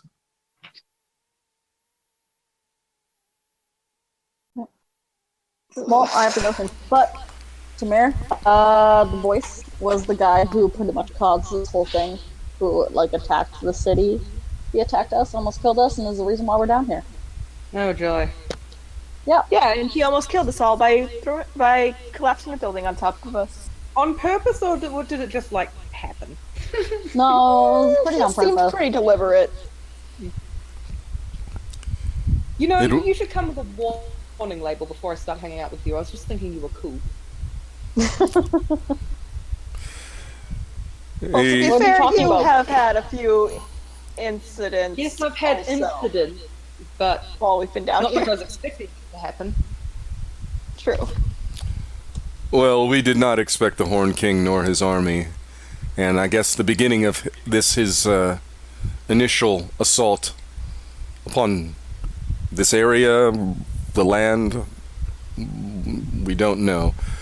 And it seems that the first voice that was saying "help, help," maybe we were supposed to help it, and maybe we failed in doing that, and in failing to do that, the horned being that is assaulting this area achieved a goal. But how were we supposed to know? I mean, I don't know Yeah. anything, and you're all going to have to fill me in. And I don't know if there's still any cafes around where we can just grab something. Well, As you go- they can help you with that. I gotta go. See ya. later, Sam. Bye. Bye. All right. So as you guys all begin filtering out of this sewer pipe that seems to just come out from the bottom of this hill, you guys exit out into what looks like it resembles a swamp, or at least just an extremely polluted pond. The trees around look slightly withered, gnarled, crooked. You can hear the sounds of croaking frogs, crickets, bugs everywhere.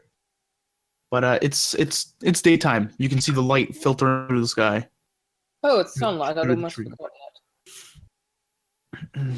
that. Roderick turns to all of you and he says, "Thank you so much for what you've done. I'm not sure how I would have fared if you all didn't find my granddaughter. Got lucky, I suppose. Please, let me make it up to you. Take these." And he kind of rummages through this pouch of his, and he pulls out these three long vials that kind of, the bottom are kind of like bulbous a little bit. They're wax stoppered, and he hands them out to let me see. I'll say he hands them all out to Casimir, and he says, I owe you everything. If we are to cross paths again, then I assure you I'll do anything in my ability to help you as best as I can. Best of luck to the future, friend. Remember to get to safety before sunset, just in case. Where is safety, by the way? Yes, of course. I was down here before the undead attacked. I don't know what's going on. Well, just to let you know, I know my way from here.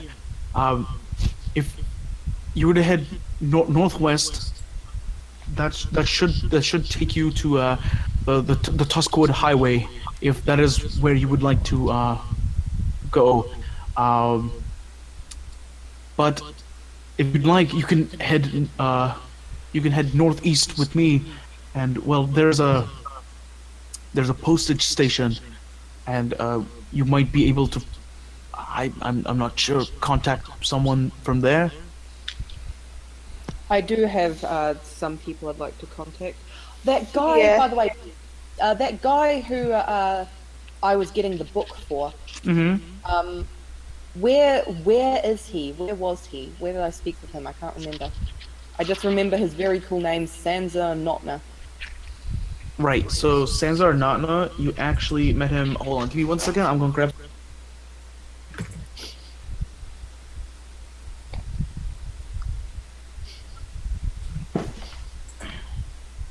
Yes. So Sanzar Natna, you actually met him on the edge of a town called Laktar. Lokta.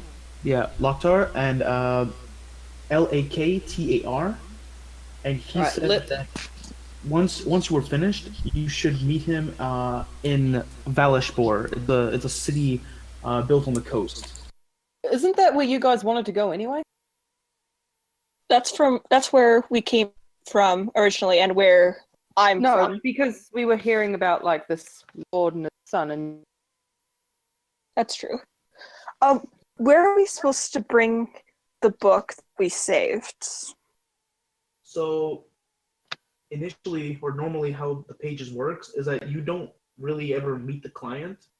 It's the job offering is given to you, and if you're asked to bring anything back, it's given back to the pages representative in that area, which would be a tiefling man that the members of the pages lovingly referred to as Pudgy.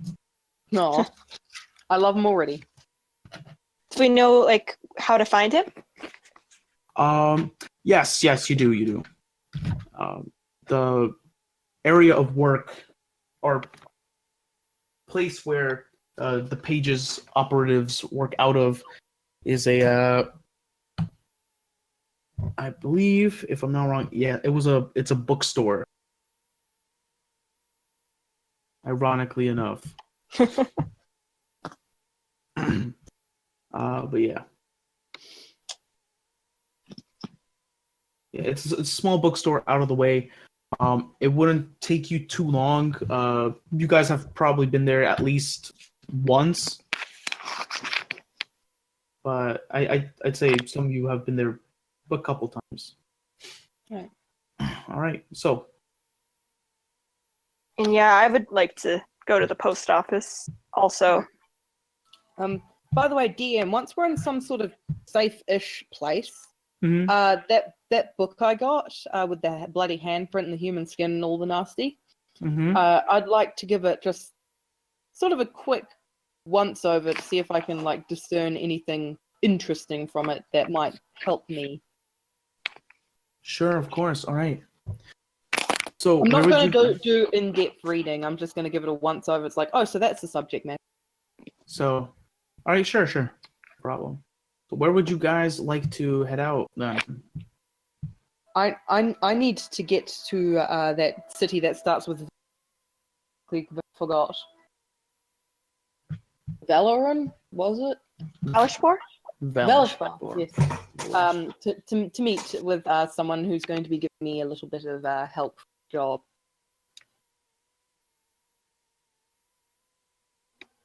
Honestly, I kind of like to go there too, just to make sure like this isn't happening there. Everywhere. Well, I have family there. Yeah, yes. All right. So, Roderick asks once more, and it's like, well, then I recommend then that you probably head northwest to the Tuskwood Highway. You'd probably be able to find some form of transport from there on. Are you confident in your ability to find your way? Absolutely confident to safety? Yes, I'm very sure of it. All right. I'd like to thank you once more. It was quite before we leave him, can I ask him what the vials are? Oh yeah, sure. Yeah, you'd think he would tell you. Yeah. So he says he says these vials, they're an alchemical concoction. Well, I haven't been working on them, but I've traded for them in hopes I'd be able to trade them for something else. They're they're healing potions, but they're of the greater variety.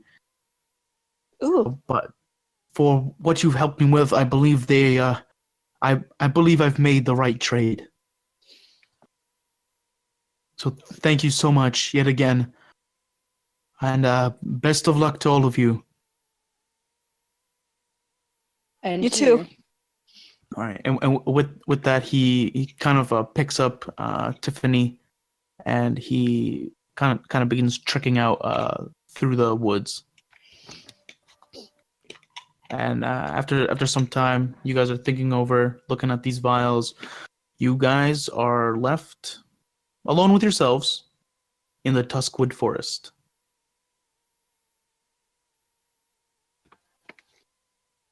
To the highway, I suppose. Yeah.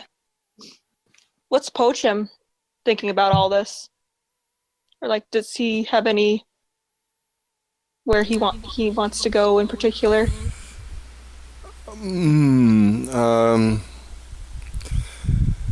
Primarily just away from this area. My only concern at the moment is that word has probably spread that Fort Nightfall has fallen, that there's potentially this army in the land, and I'm worried who we will bump into if they think we're coming from Fort Nightfall. So we might, if we're going an overland route to the road to the Tuskwood Forest Road, is that correct? It's called the Tuskwood Highway. Tuskwood Highway. We might want to choose an overland route.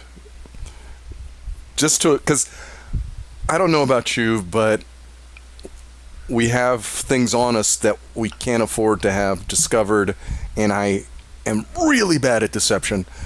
Good at hiding things, but searched well, I'm afraid we could get into trouble.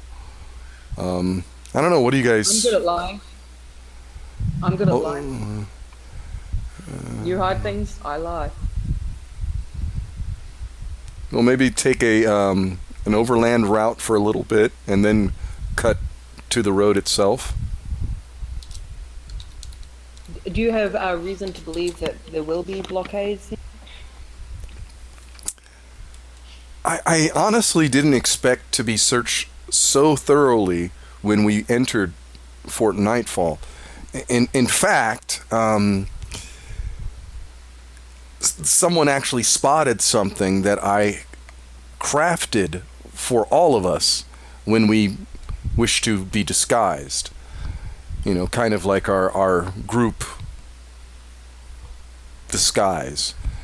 And I'm kind of thankful that Fort Nightfall fell, because more than likely the one person that knew of these objects is now dead. I know it's a terrible thing. You know for certain that they're not going to be now. Can we see Fort Nightfall? Or, like, any of that from here? Oh, DM, this is actually an important question. How's my makeup holding up? Oh, man. Did you reapply it during a long rest? Absolutely. Pretty well, then, actually. Very good. Yeah, it's actually... Yeah, it hasn't really moved at all too much. Maybe it's smudged from some movement, but nah. Can I use prestidigitation to, like, clean up a little bit? Yeah, definitely. With a wave of your fingers, you watch as old muck and dirt from you is lifted, like you've just been funneled through a tide wash. Like you got vored by a Tide Pod. Oh my god. And then, Farron, as you're doing that, all of a sudden you feel a shadow in front of you. and you look up, and Pojem is just looking at you with his saddest puppy dog eyes, and just like gesturing at his robes, and just like trying to give a weak smile. Sure, and I'll do that to him too. All right, sure. And Pojem goes through this like Sailor Moon style transformation where he's just Exactly. cleaned. Is the silk no longer ruined? Oh, I mean the silk is frayed, damaged, but it's not dirty. Nice. No stains? No stains at all, actually. Wonderful. I mean, it's the cantrip, so I guess I can do it to everyone, right? Like, Yeah, sure. Can you Sure. do it without moving my makeup? I would prefer that. can yeah, I? you could, yeah, definitely. Sure. Okay. Why not? All right. So you are perfectly clean. Everyone ends up taking turns in front of you, Farron, and you start to get the idea like maybe you should charge for this. But regardless, to answer your first question, Farron, actually from here, you can see what looks like to be multiple pillars or columns of smoke or dust that are rising out in the distance, but you can't see the town or city itself. Yeah, only looking past through a couple of trees can you see these columns of smoke.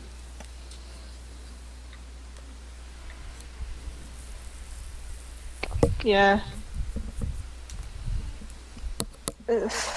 But it's it's not, it's the columns of smoke, they're white. So just to give you like a general layout it's our ex-city guard.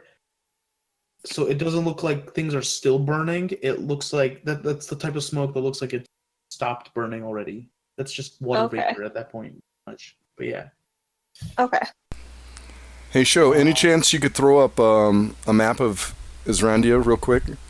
I'm kind of yeah, a little not confused there. where we're at exactly. Oh boy, I don't know if I can scan this and put it up. Yeah. I can't find my copy of the map at the moment. Wonder. Oh. Well, I got Sogasia. I have that map. I can't find the Israndia map right now. All right. Gotcha. Sure. All right. I'll look for that in the moment. But so just to let you guys know that so as you guys are walking through, it takes about maybe a hour or two maximum, and you guys make it kind of across these hills through the Tuskwood Forest with little to no issue, no real encounters anywhere. There's a complete void of animals, wildlife. Assuming that they may have been chased away, something like that. Oh, thank you. Oh. Hang on, I'm just turning my laptop sideways. Oh, magical. All right. Wow, that is surreal to look at my own hand in the computer through my. All right. Right. I actually drew up a close up of Isrania, so it's a more detailed map. I'm gonna try and take a picture of it through my phone, post it onto Discord, and then reverse engineer it onto. Maybe later. Yeah. Okay.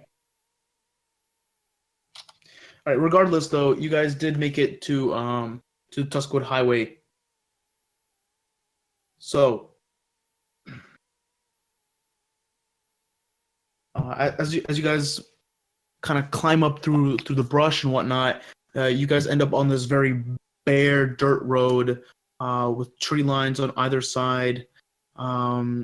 Looking down, I would say, yeah, kind of looking up the road, which would be northwest, you can see the distant walls of Fort Nightfall. And you can see what looks like just to be when you guys had first seen it, and you had seen the walls built up until the docks that met a river, and you had seen the central fort, and then you could see the old city, the new town. What's left is what looks like just be ruin. Buildings have been crushed, demolished. Some buildings still remain. Many of them have what look to be smoke just kind of pluming out, and you can still see like ants, slow moving ants, figures just wandering through the city. But it's too far to distinguish whether or not they are alive or unalive.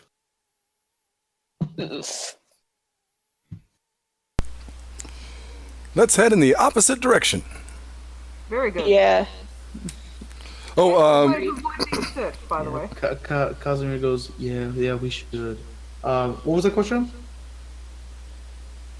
I was just saying, excellent way to avoid being Sure. All right. So where do we decide we were going to go? well, if you head the opposite direction, southwest, you would be heading back towards Stonebridge, and you would eventually head back towards Valishbor. Let me see. Northwest was... Northwest was towards Fort Nightfall, or you do remember that before you came to a fork in the road, right. further southwest, and that fork in the road led off towards towards another town called Yolaberg. Well, I have business in Vela, so I would like to go there. And I hope that the close-up of the map has popped up on the world building It has? page. Yeah. Oh, geez, pictures. Shit. Shit quality. Sorry about that. All right. Yeah, it works. I have it. But yeah. But basically, where you can see the Tuskwood Forest is like to the bottom right. Yeah. You guys are basically in between Fort Nightfall and Stonebridge there. Yeah. So How far till Stonebridge? how far till Stonebridge? It would be about a day's journey to get there. Well, we How can look late up- does it seem? It's with the extra 2 hours, it's just hit noon. Let's get going.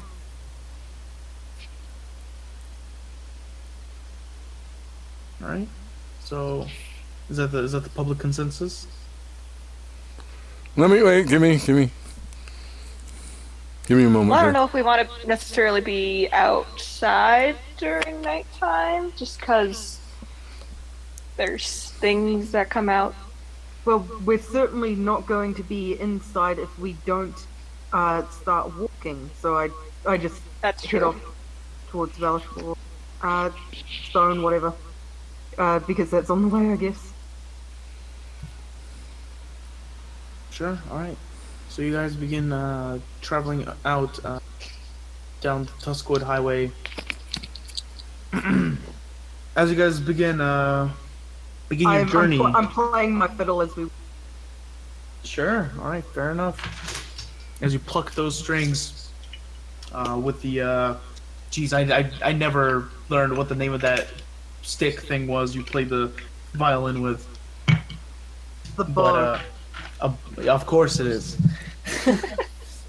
Right. As you pluck the strings on the fiddle with the bow, you make some very nice music to accompany the traveling mood in order to attempt to alleviate the post-traumatic stress of what seemed to be a warlike assault. All right. So you guys would be traveling for a large portion of the day. Is it possible to push ourselves a bit to try and reach? Sure, yeah. If you like to, if you like to, move at a hurry pace, that'd be completely fine. Pojem is walking normal. He is not walking fast. Sure. Are we well past the fork in the road, or are we going to be nearing the fork in the road? From your memory, you will be nearing it. We'll be nearing it. Yeah. And I'm trying to remember where we bumped into the vampire, or the vampire creature. Did you meet a vamp? We also possibly met a fairy or something at that fork in the road. So, yeah, it was an interesting journey. You can make a history check, Pojem, if you'd like. Yes. Because look, I'm gonna say it. You mentioned that we got into that one conflict, and you told me, oh yeah, across the water you see this large shadow, and I kind of want to know what that shadow was. Was I seeing something? But that's only if I can remember where it was. Sure, yeah. 9.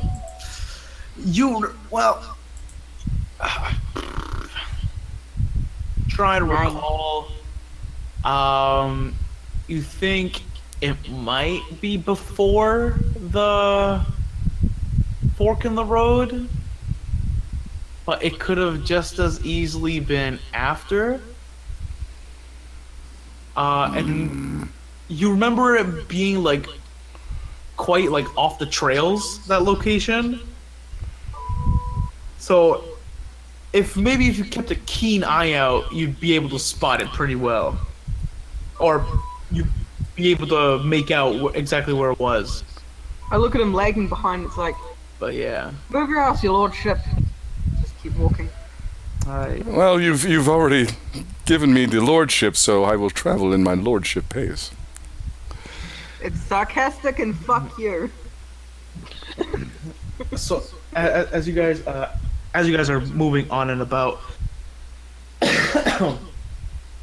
as the sunlight continues to stream down through the skies on the road, let me see. Farron, actually, you spot in the distance what looks like to be an object in the middle of the road. It's pretty far off, like maybe like 300 feet, but you can see a black round object in the center of the road. How big is it? Jeez. Oh, let me see. It's like the size of, like, not a soccer ball. Smaller than a soccer ball. I'd say, yeah. Somewhere between a soccer ball and a golf ball. Yeah, that's a pretty wide range, but sure. I'll point it out to the rest of the group and be like, what's that? But we could get closer and try and find out. Firebolt. Oh my god. Can't solve all your problems with firebolt. Are you throwing it? Are you throwing it at the object? No, off to the side. Sure. Okay. A good. Okay. Sure It's daytime. We can. Sure, this mote of flame just. Oh, it is daytime. Rocking it off in a direction, and it dissipates 120 feet away. No difference. I just golf clap. I'll walk towards it. See if I can. I don't want to get like too close to it because I don't know what it is, but. Sure. Okay. Make a perception check. Perception. There it is. Okay. All right. So, you're having a rough time making out exactly what it is out there, but it looks like, it looks fluffy. Like it looks like it's matted in fur or hair or something like that. Huh. Yeah, you haven't got. I don't know how much closer did you approach it? If it was 300 feet away. What was Did you that? get it? Well, it's at least 200 feet. So it was 300 feet away from you. Did you get 200 feet closer? Yeah, probably get about within- that. Okay, all right, fair enough. Okay, so then from this distance, actually, you're pretty sure it's a head. Ooh. Oh, joy. Yeah, you're pretty sure it's a head in the ground. I guess I'll go a little closer. I'm going to be going See with if I- it. Yeah. Let's, move closer, see what it is. Yeah. You see what looks like to be a half-elven man. This head of just black hair that has just been matted in like filth. Darker, almost like a grayish, and the lips are just dry, chapped. The skin is cracked, like sun-baked, basically. The face is covered in this like hair scruff. And as you get closer to it, the head's not severed. It looks like as if this man has been buried up to his neck All right. in the ground. I'd like to just kind of tap him and go, "You're alive down there." Maybe take a pulse.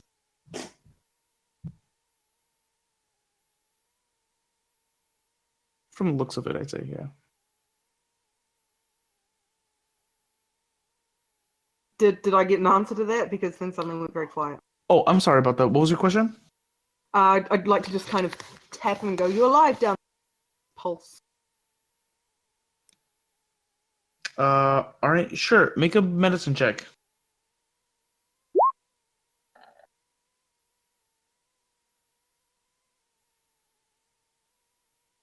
Well, shit. That's a lot. See. Oops, sorry, I didn't mean to do that. No, fine. No problem.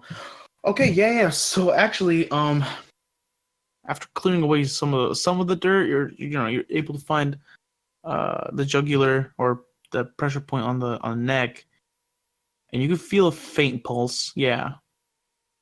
He's still alive. All right. Does he look familiar at all? Not exactly. Does he look familiar to me? No, not really. I've met a lot of people. Okay, well, if he's not one of the people I owe money to, I see no problem. Yeah. Let me see. I'd say Tamir, as you're taking his pulse and everything, though, you do notice that on the back of his neck, right at the base of his hairline, there looks like to be a mark, almost like a rune, drawn on him, like maybe with charcoal or something like that. Do I recognize it? The rune itself, you can make an Arcana check. Give it a shot. No, I do not. You've never seen this before. Hey, your lordship, come up here. Look at this. Does it look like it could be potentially undead? The individual? Yeah. Here's a pulse. From your experience with undead, no, not really. Okay. Especially if you were to get within, nature would react. Mm-hmm. But because we're living, but there's no reaction. It looks like this man is probably passed out from exhaustion or something or the other. If I cast a healing spell on him, could it like help him a bit? It's a regain hit point spell, not an exhaustion spell, because I do not yet have lesser restoration. But it might. You're not sure. But well, you're I got welcome nothing to lose. I'll cast Cure Wounds on him. Wait. Friend. What? Tamir, wait. Save your spell.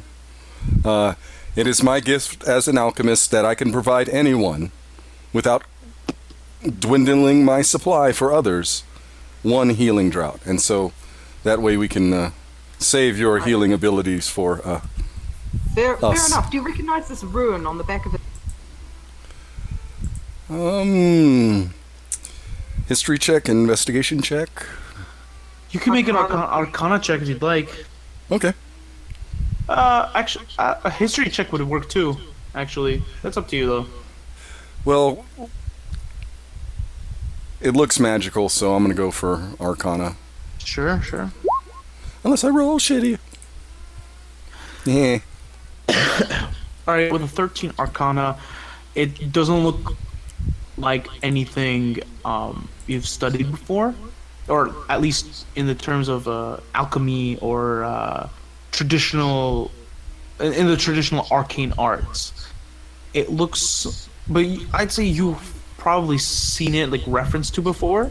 This is like a type of runic magic that's usually used by those referred to as like druids, or those that might be more in tune with nature per se.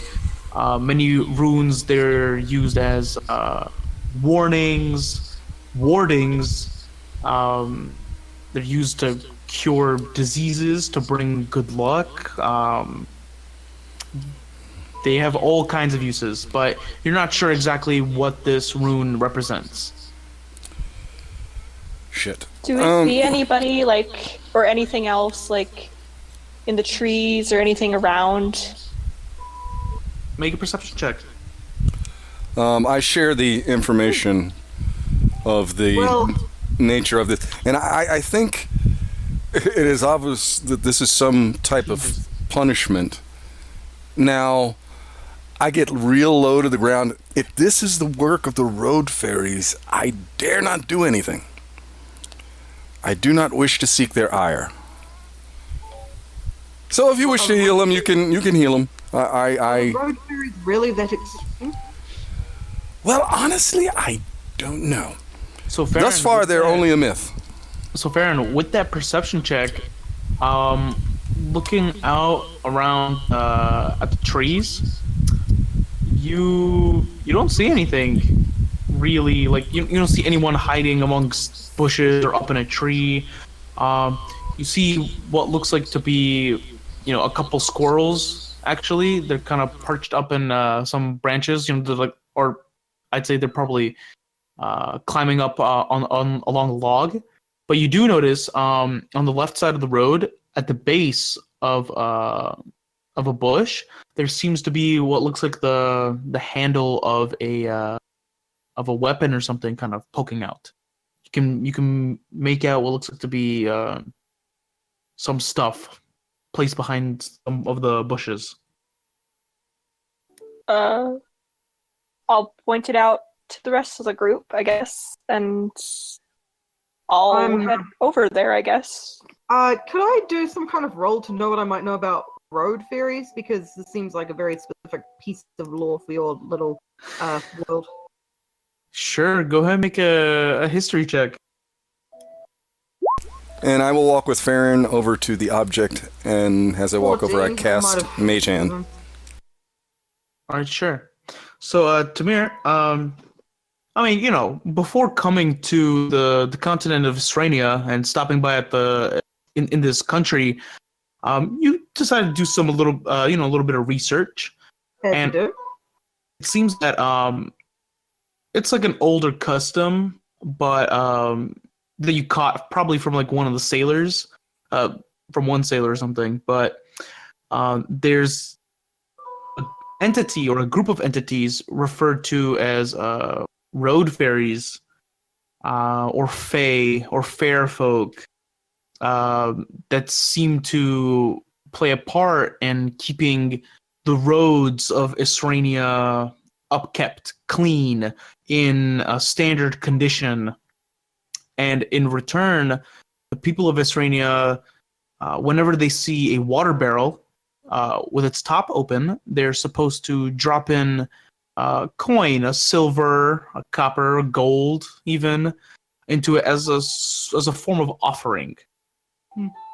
Yeah, and it's in order to pay them respects, and apparently it's a piece of superstition where if you do not pay the road fairies respect, then you can find yourself in a bit of trouble when going out traveling, or bad luck when doing all sorts of things.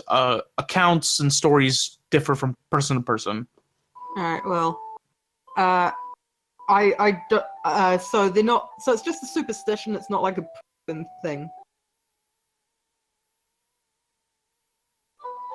As Farron and Pojam, as you guys walk up to the side of the road,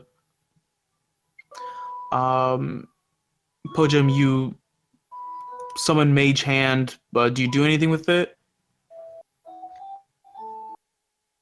What does the area with the sword, does it look like it's just stuff thrown into a pile? Is there any type of like... Well, say if you use the Mage Hand to pull away the bushes, it looks like, from what you guys see, it looks like to be something like a knapsack, a mace, a small bundle of wood, and a small shield kind of rested behind the bushes, it looks like. And I'd say chunks and pieces of leather armor. Probably his stuff. I would assume so. With the Mage Hand, I will pick up the sack. And I will kind of pull it away from the bushes and out. Alright.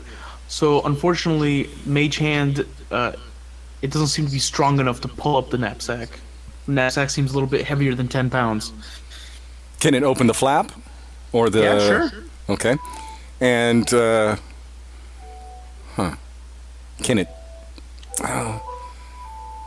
it kind of tip it over and kind of try to grab the bottom and kind of shake? You know, drag, shake out shit? Sure, yeah. You just start dumping everything out of this bag.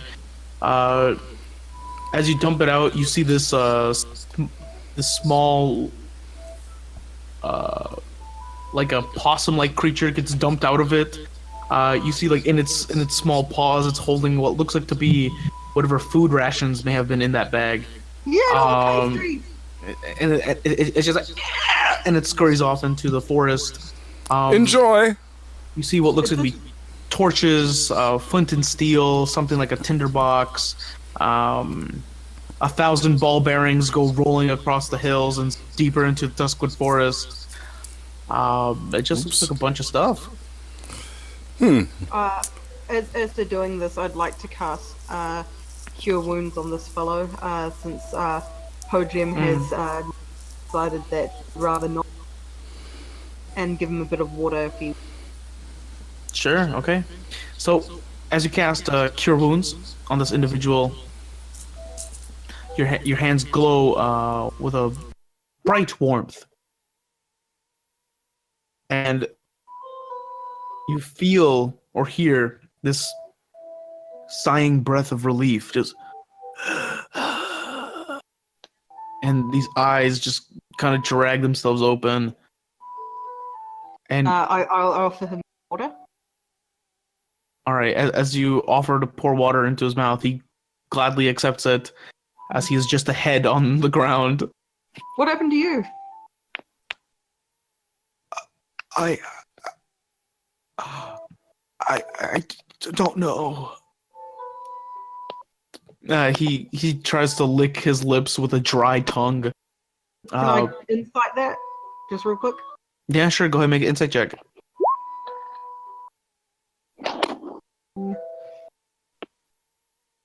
He looks to be in somewhat of a daze. So whether or not his answer is accurate, you're not entirely sure. You could probably give like a better guess though that he might not be giving you an accurate answer, based on off of the fact that he's probably, you know, dehydrated, confused. I'll make sure he drinks kind of slowly so he doesn't get... Sure.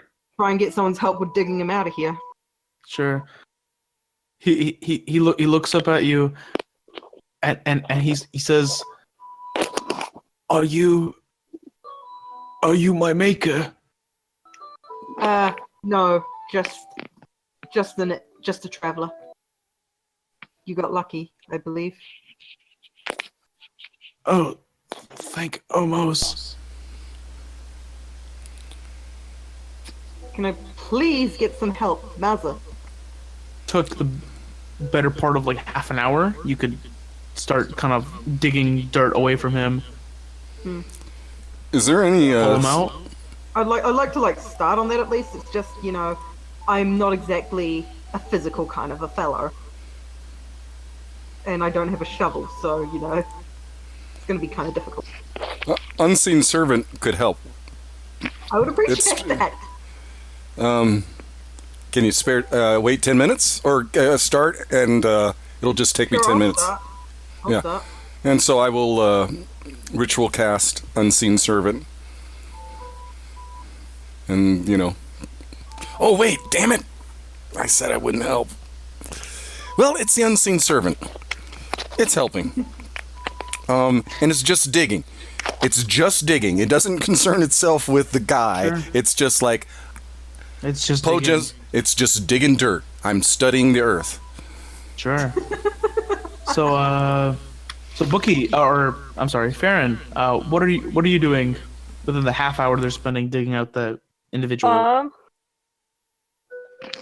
I guess I'll go take a look at some of the stuff, like get closer and kind of, I don't know, just kind of investigate. Sure, okay. So as you begin rummaging through this individual stuff, you catch a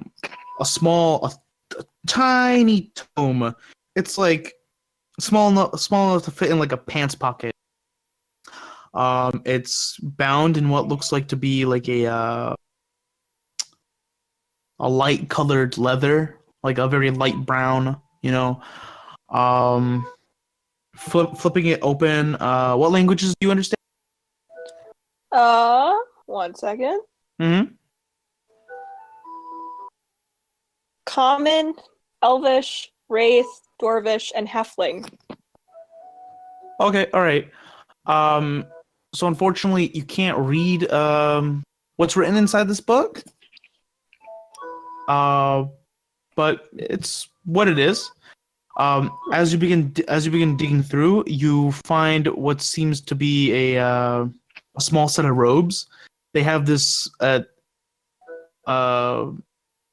certain coloration to them. It's mainly like the robe itself is white with some gold trim, red outlining. I'm sorry, and it comes with this red sash with gold trim around it. As I'm digging this guy out, I'm just gonna periodically give him a bit of water to keep him. Sure. Gotcha. And I'm still chilling with Farron because I can leave the Unseen Servant once it's cast. Gotcha. All right. So you guys are looking through this individual stuff, and you find an amulet. Oh, jeez. It's like it's a finely crafted iron, but the symbol itself is very simple. It's a circle. At the center of it is another solid circle, and there's a line that bisects both of them, connecting them together. Do we recognize the symbol? You can make a religion check if you would like.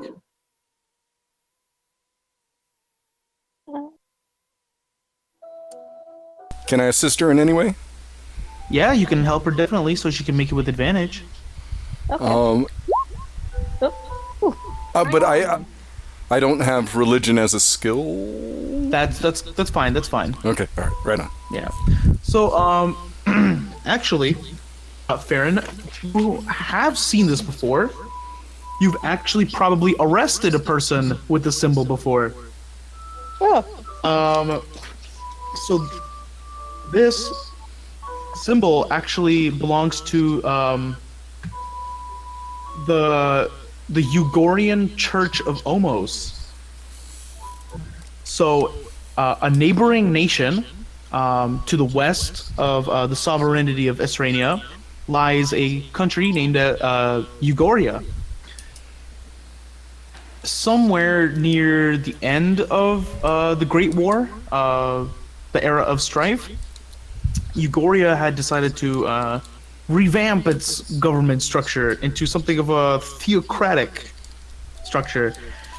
Their beloved leader had claimed that he was gaining how would I say, he was receiving messages, whispers, words and advice directly from OMOS himself, the creator of this world, the founder of all creation. And that individual, known as High Priest Solakor, he is the individual, actually, coincidentally, who wrote the book that you guys have been hired to acquire from Fortnite Fall. Huh. Yeah, it's called Listen close. yeah, listen close. The words of OMOS. But yeah, and unfortunately, they seem to prefer to spread their religion beyond their borders, especially to countries that don't want them to. So they get a little rowdy. Within Esrania, they're referred to as cultists. You know, just the typical stuff. Cultists, non-believers. You know, worshippers of a false prophet. The list can go on and on. There are much worse things that they're called.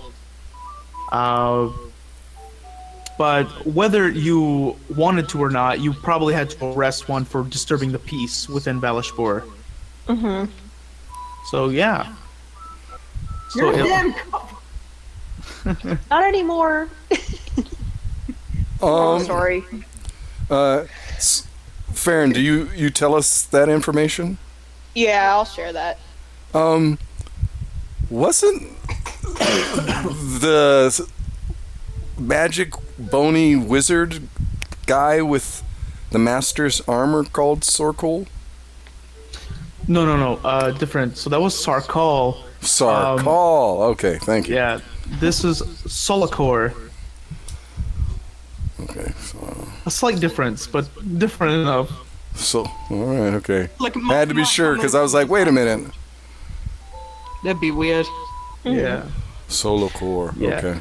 Actually, in fact, this piece of work that you guys have been sent to grab, so the sovereign of Estonia, King Zacharias Ulrich III, he himself had not recently, but a long time ago, he had established a law that outlawed what he referred to as works of fiction that came from Ugoria. So, yeah. Oh. Yeah, okay. So we're carrying around the book of his enemy, basically. Two copies. Yeah, you could say enemy. Yeah, that's A threat. A high level threat to this person's. many people would call it many things. But yeah, all right. So it's pretty much everything you find is a holy symbol, a small book in a language you can't read, robes, a mace. Can I see if anyone else in the group can read it? I know some languages. Oh, I speak a lot of languages. Let's take a look. Is it an Elvish, Abyssal, Draconic, Sylvan, Undercommon? No, it's not in any of those languages. Do I recognize the script at least? Let me see. It's not Gnomish, is it? It is not Gnomish. That's the I only language I have to add to that. I wouldn't say you. No, you know what? You know what, Tamir? You can make a history. With assistance? Sure. If you would like to help, yeah, sure. Roll for it. With advantage. 23. Fantastic. All right. Okay, so you do recognize the language at least. This is Celestial. It's written in. Oh, I Yeah. considered learning that at one point. It didn't work out. Yeah. So you do recognize the language at least. It's in So Celeste- yeah. I know 3 words in Celestial and one of them was there, so I'm pretty... But yeah, so you recognize the script. Unfortunately, you're not able to understand it. It's in Celestial Champs, we figured it out, and I'll just go back to digging. Yeah. So the individual, he's been partially like now that he's conscious, he's able to kind of help pull his arms out at least, but he can't pull his entirety out. If you like, you can attempt to pull him out. I have 6 strength. All right, then never mind. I mean, you can still attempt it, but I have 6 strength. I'm no. so then I probably would have said that after half an hour of digging, Tamir, you are exhausted. That's probably all the work you could be doing for today. Yeah, I did have help. That's true. But even with that, 6 strength is Yeah. Well, my constitution's higher than that, but yeah. Do I take a level of exhaustion? no. I wouldn't say you take a Okay. level of exhaustion, but I'll just roleplay it then. yeah. All right. But yeah, but the individual is kind of reaching his arms out, just kind of like, like, help me out. Can someone stronger than me give me a hand with this? Maza Please? Maza goes ahead and she says, yeah, all right. Here we go. Come on, grab my. Yeah, okay. And she's gonna attempt to pull him out. I will say Casimir's there to help her as well. Jesus Christ, that was horrible. But thankfully, she's got very high strength, and she's able just with Casimir's help pull this individual out. And he's like, ow. And as you pull this individual out and lay him down, he's ridden with sores at this point. Like you can see his legs and lower body not looking too good. He kind of trembles. He ends up leaning on Casimir. Casimir goes, "That's okay." You've been through the ringer. He weakly nods.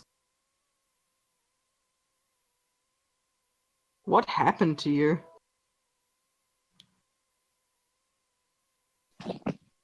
He looks up at you and he says, I was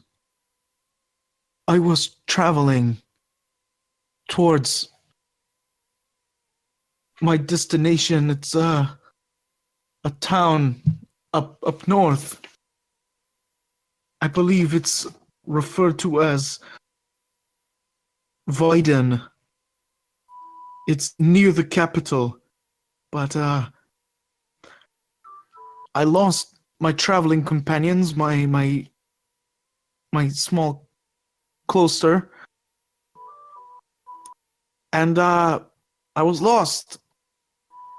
I and then I came upon some brigands, individuals cloaked in the night. They began asking me for for things, but not my things, for strange things. And when I refused, I awoke the next morning and I was buried up into my head. Do I believe him? You can go ahead and make an insight check. 16.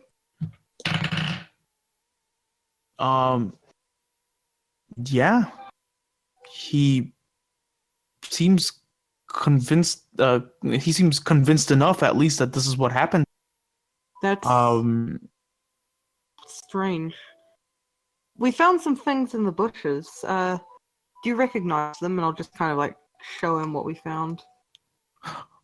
Oh yeah, yes. These are mine. These are my things. Oh, All thank right. you. And he kind of takes them. What's your name, friend?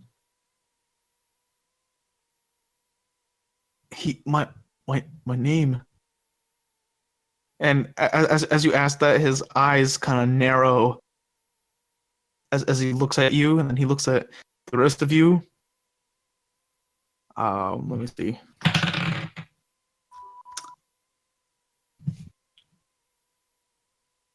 He says, my name is not of any importance at the moment, but I thank you. That's a little odd, but I've been shady in the past. I'll respect it. So what kind of me. things were they asking for? Well, the first thing that they asked me for is what he just asked me was for my name. So forgive me if I'm not totally trusting. Completely fair and understood. Absolutely.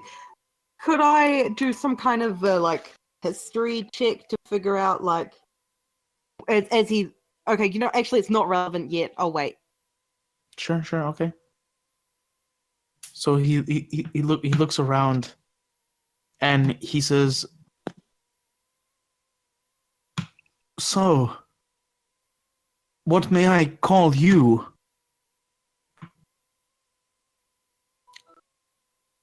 Is he speaking to any particular one? He's just kind of like gesturing to everybody. The phrasing has not escaped me, and now I'm a bit nervous.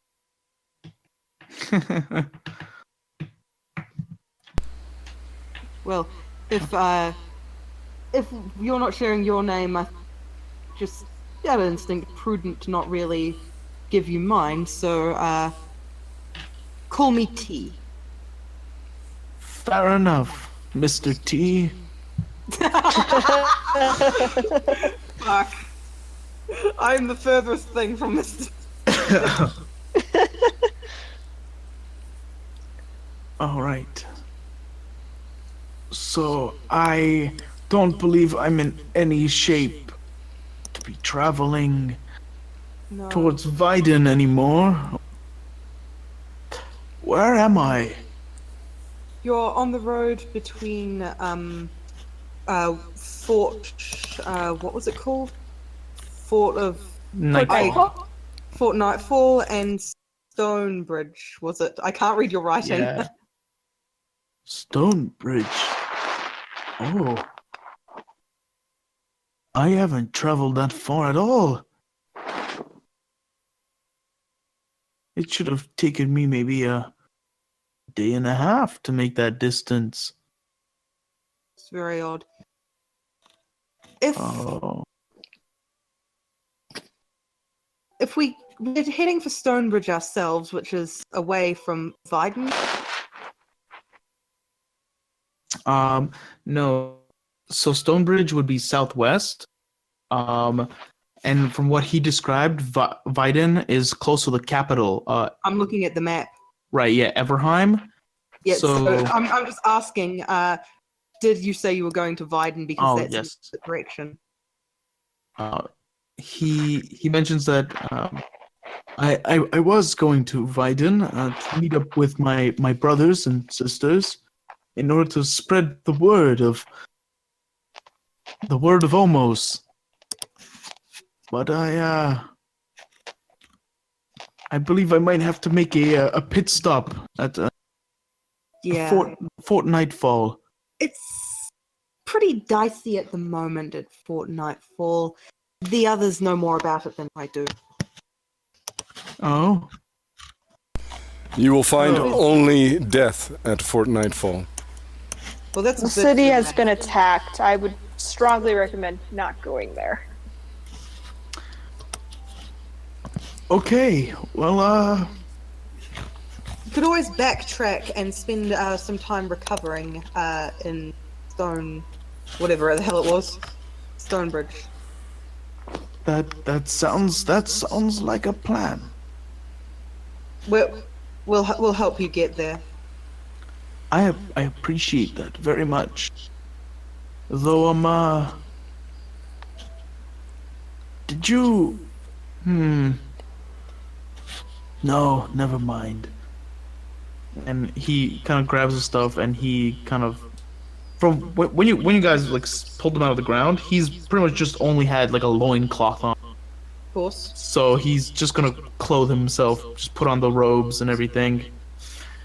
By the way, we found a strange symbol on the back of your head in charcoal, not like tattooed or anything. Do you know anything about that? He rubs the back of his head, and he looks confused enough. He says, "I wouldn't know. I'm sorry." That's fine. Just asking. All right. Let's get a move on. We don't want to be out here at nightfall.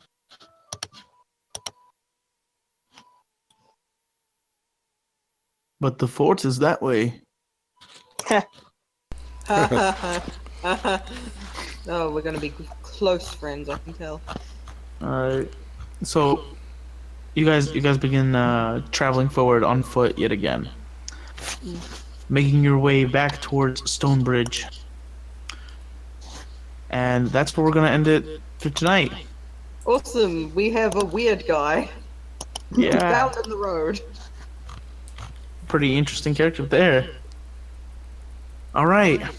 Yeah, we have a Jehovah's Witness. Man. Yeah, I guess it's pretty accurate. But hey, you know what though? Oh, it's sad that you logged out of Roll20 so quick, but it's I guess it's that time of the week, guys. Plot point palooza? Plot point palooza. All right. So it's been some time. It has. It really has. All right. So just a refresher on the rules. This is the part at the end of every session where we vote on our favorite player character and their role playing, or just favorite moments in general, whether it be combat or whatever's going on, basically. And the person with the highest votes, they're gonna get a plot point. But the only rules are you can't vote for yourself, and you can only say good things about each other. That's about it. But this week is a special week because last week I promised that we'd have a second place winner, depending on who got second most amount of votes. All The right. music's not playing for me, and it's so disappointing. Oh man, is it not? That sucks. I'll see if I can find it in like. Sure. Google. All right. So, I guess if anyone would like to go first. Mm. Ooh, it's been some time. Oh man, I don't even know anything at all. I'd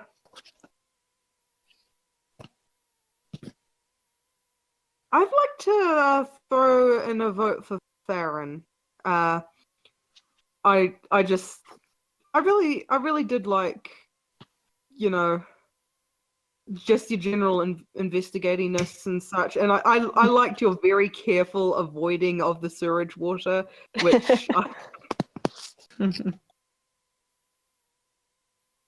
it's just that brought a little joy to my heart, and I think it's worth a vote for Theron. Thanks. All right. All right, next up.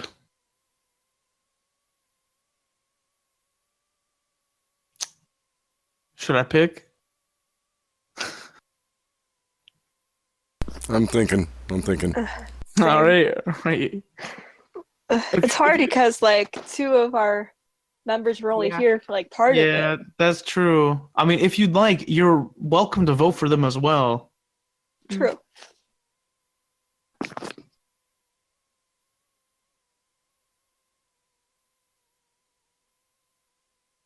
My mind is like blanking on everything that happened. It's a lot happened.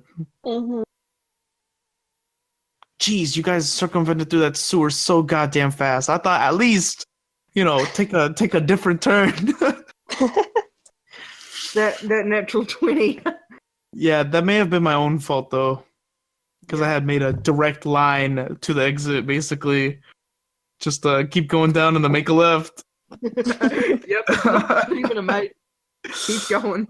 We live and we learn. Yeah. Well, I mean, it just made the most sense to me. You know what I mean? If you're going to build a sewer, why would you do all this nonsense? True. Just make a straight line. Realism was my downfall, I suppose. All right. You know what? If you guys like, we could just wait until we have everyone here on Discord chat and then vote again, and we could have a first, second, and a third place. We could just keep waiting until eventually we have Everyone enough wins. points saved up and we all get a point. We could wait to do the like second point thing until next week maybe, and just kind of do a 1. Sure. Maybe.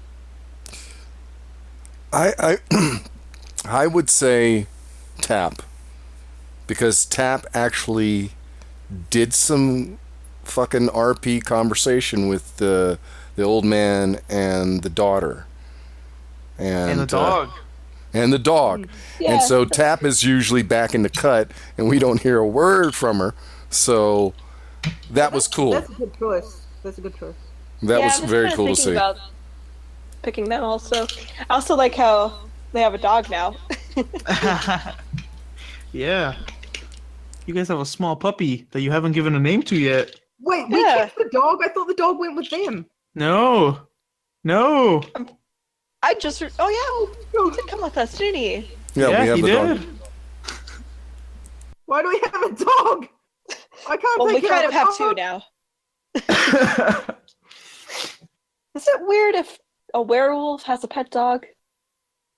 Maybe. I think it's kind of like what's it called? Like Goofy and Yeah, like Goofy Pluto? and Pluto. The dog that we've obtained is a real dog. Kez is domesticated. Jesus, yo. That's what happens when you spoil your pets. They turn into people. All right. Yeah, I'll vote Let's go for vote there. Tap also. So, Bookie, did you want to drop a vote? Yep, I'll vote for Tap also, I think.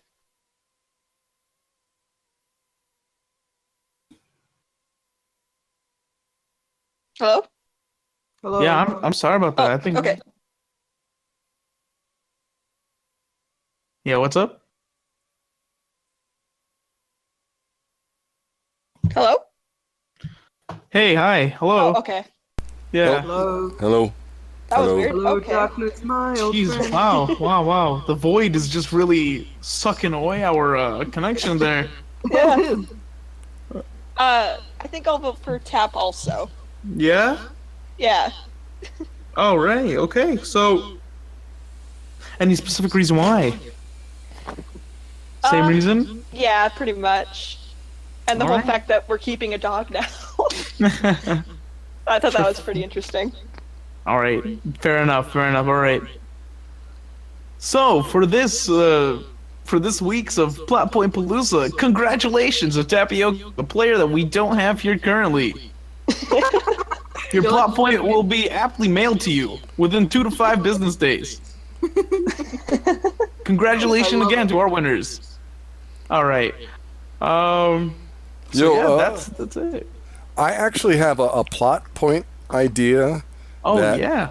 involves Casimir's character, but I wanted to make sure that no one else had done something similar. And it's along the lines of creating the beginning of a potential love match. Oh, that's sweet. What I envision is one day we all wake up and there's this old female cat there. And like Casimir wakes up and the cat is actually kind of sitting on Kaz's stomach looking at him, right? And doesn't, is just kind of chill and just starts to follow us. And actually, this old female cat is actually this matriarch of a shape-shifting clan. And she's looking for a husband for her, like, daughter or granddaughter. Well, that could be interesting. And heard through those gypsy caravan folks, because, they got connections like that there was this potentially shape-shifting male. She understands it could be a lycanthrope. That doesn't matter. And that she's kind of discriminate. And that she's gonna follow us around mainly to watch Casimir to see if he is equal to this potential love match. It's odd, but sure, that could be fun. Yeah. Shit, yeah, why not? If you would like to use that, I will start making notes. Ding! Plot point used. Right. How many plot Thank points you. does everyone have at the moment? I have one. Tapioca now has one as well. Alright, thank you Caller92 for sending in your plot point. It will be aptly applied to the campaign. Story will be edited and details will be added on further. Stay tuned to see how the results change. Now, I was wondering if I should just use my plot point to drop a dragon on us while we were traveling. Oh god. A friendly dragon. Why not? Why not? To be I was honest. just thinking it might be a bit soon to use it because like I already used mine just a couple of sessions ago. Oh, look, Listen, dragons. I still have two that I need to use still. I don't want to hog the limelight, so. I got 2 plot points left. Jesus Christ. Same. You're tearing apart the plot point economy. I wait for other people. That's all. Man, if I was you guys, I would just be dumping plot points all over the place, There's a castle over there. There's a I like immediately used my first plot point, so. I kind of wanted to get out of the dungeon before I started using some. I have a bad habit of when I have things, I hoard them. Why I want a dragon, because they're like me. Man. Alright, so if you guys ever have an idea, you want to use it, just drop it and just hit me up, Part of me kind of wants to use one, like, to run into, like, whatever it was we met in the fork of the road, like, again, just because I'm kind of curious about that, like, if it was a fairy or whatever. This weird guy that we've dug up, is it in that same fork at the road? Because I do like the idea of that being event central.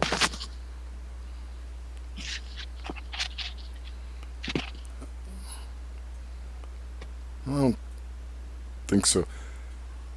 Iktula Badubakatha was the guy's name.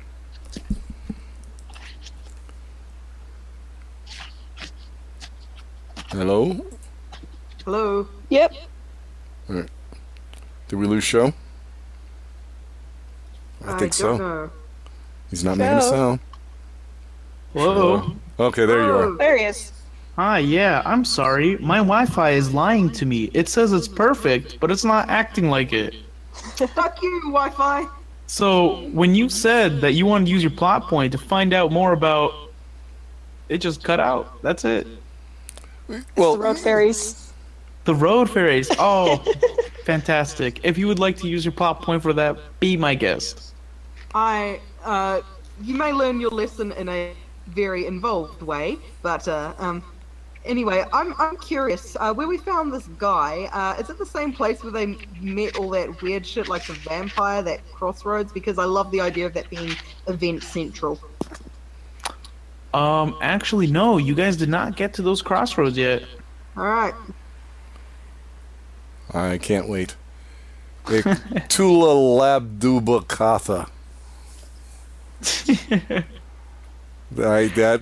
He could have been a dragon. We might have already met a dragon. Maybe. True, we don't really know what it was yet. Yeah, glowing eyes and shit, and traveled with dogs or some kind of... I don't think we ever really saw them clearly. No. The dogs seem to like me because I have a thing that may drive animals away. Just maybe. I don't know. It's up to the DM. Well, the dog seems to be pretty fond of Casimir because he seems to be feeding it. You'll just have to find out when you interact with the dog specifically. Yeah, I've been avoiding the dog in case it goes crazy at me. Yeah, sure. And thanks to me, in a second, we're going to have a cat. So we got a dog, a cat, and my weasel, Maybellina. It's a fucking circus up in here. Jeez, yeah, it's gonna be a ride. Be a ride, folks. All right. but yeah, I think I will use my plot points to find out more about that thing we met at the crossroads. So, yeah. All right. Okay. Thank you, Caller97, for submitting your plot point to the campaign, and details will be edited. All right. All right. Tune until next time to see the results of all our adventures actions. Hopefully, Farron will tell us. We're gonna have a very exciting time. Yeah. Oh man. Okay, so I guess that's gonna be everything for tonight, guys. It's been a lot of fun playing with you guys, and I guess until next week. Until next week, everybody. Ciao, ciao. Bye. Have a nice one. Have a good one, you guys. Yeah. Have a good.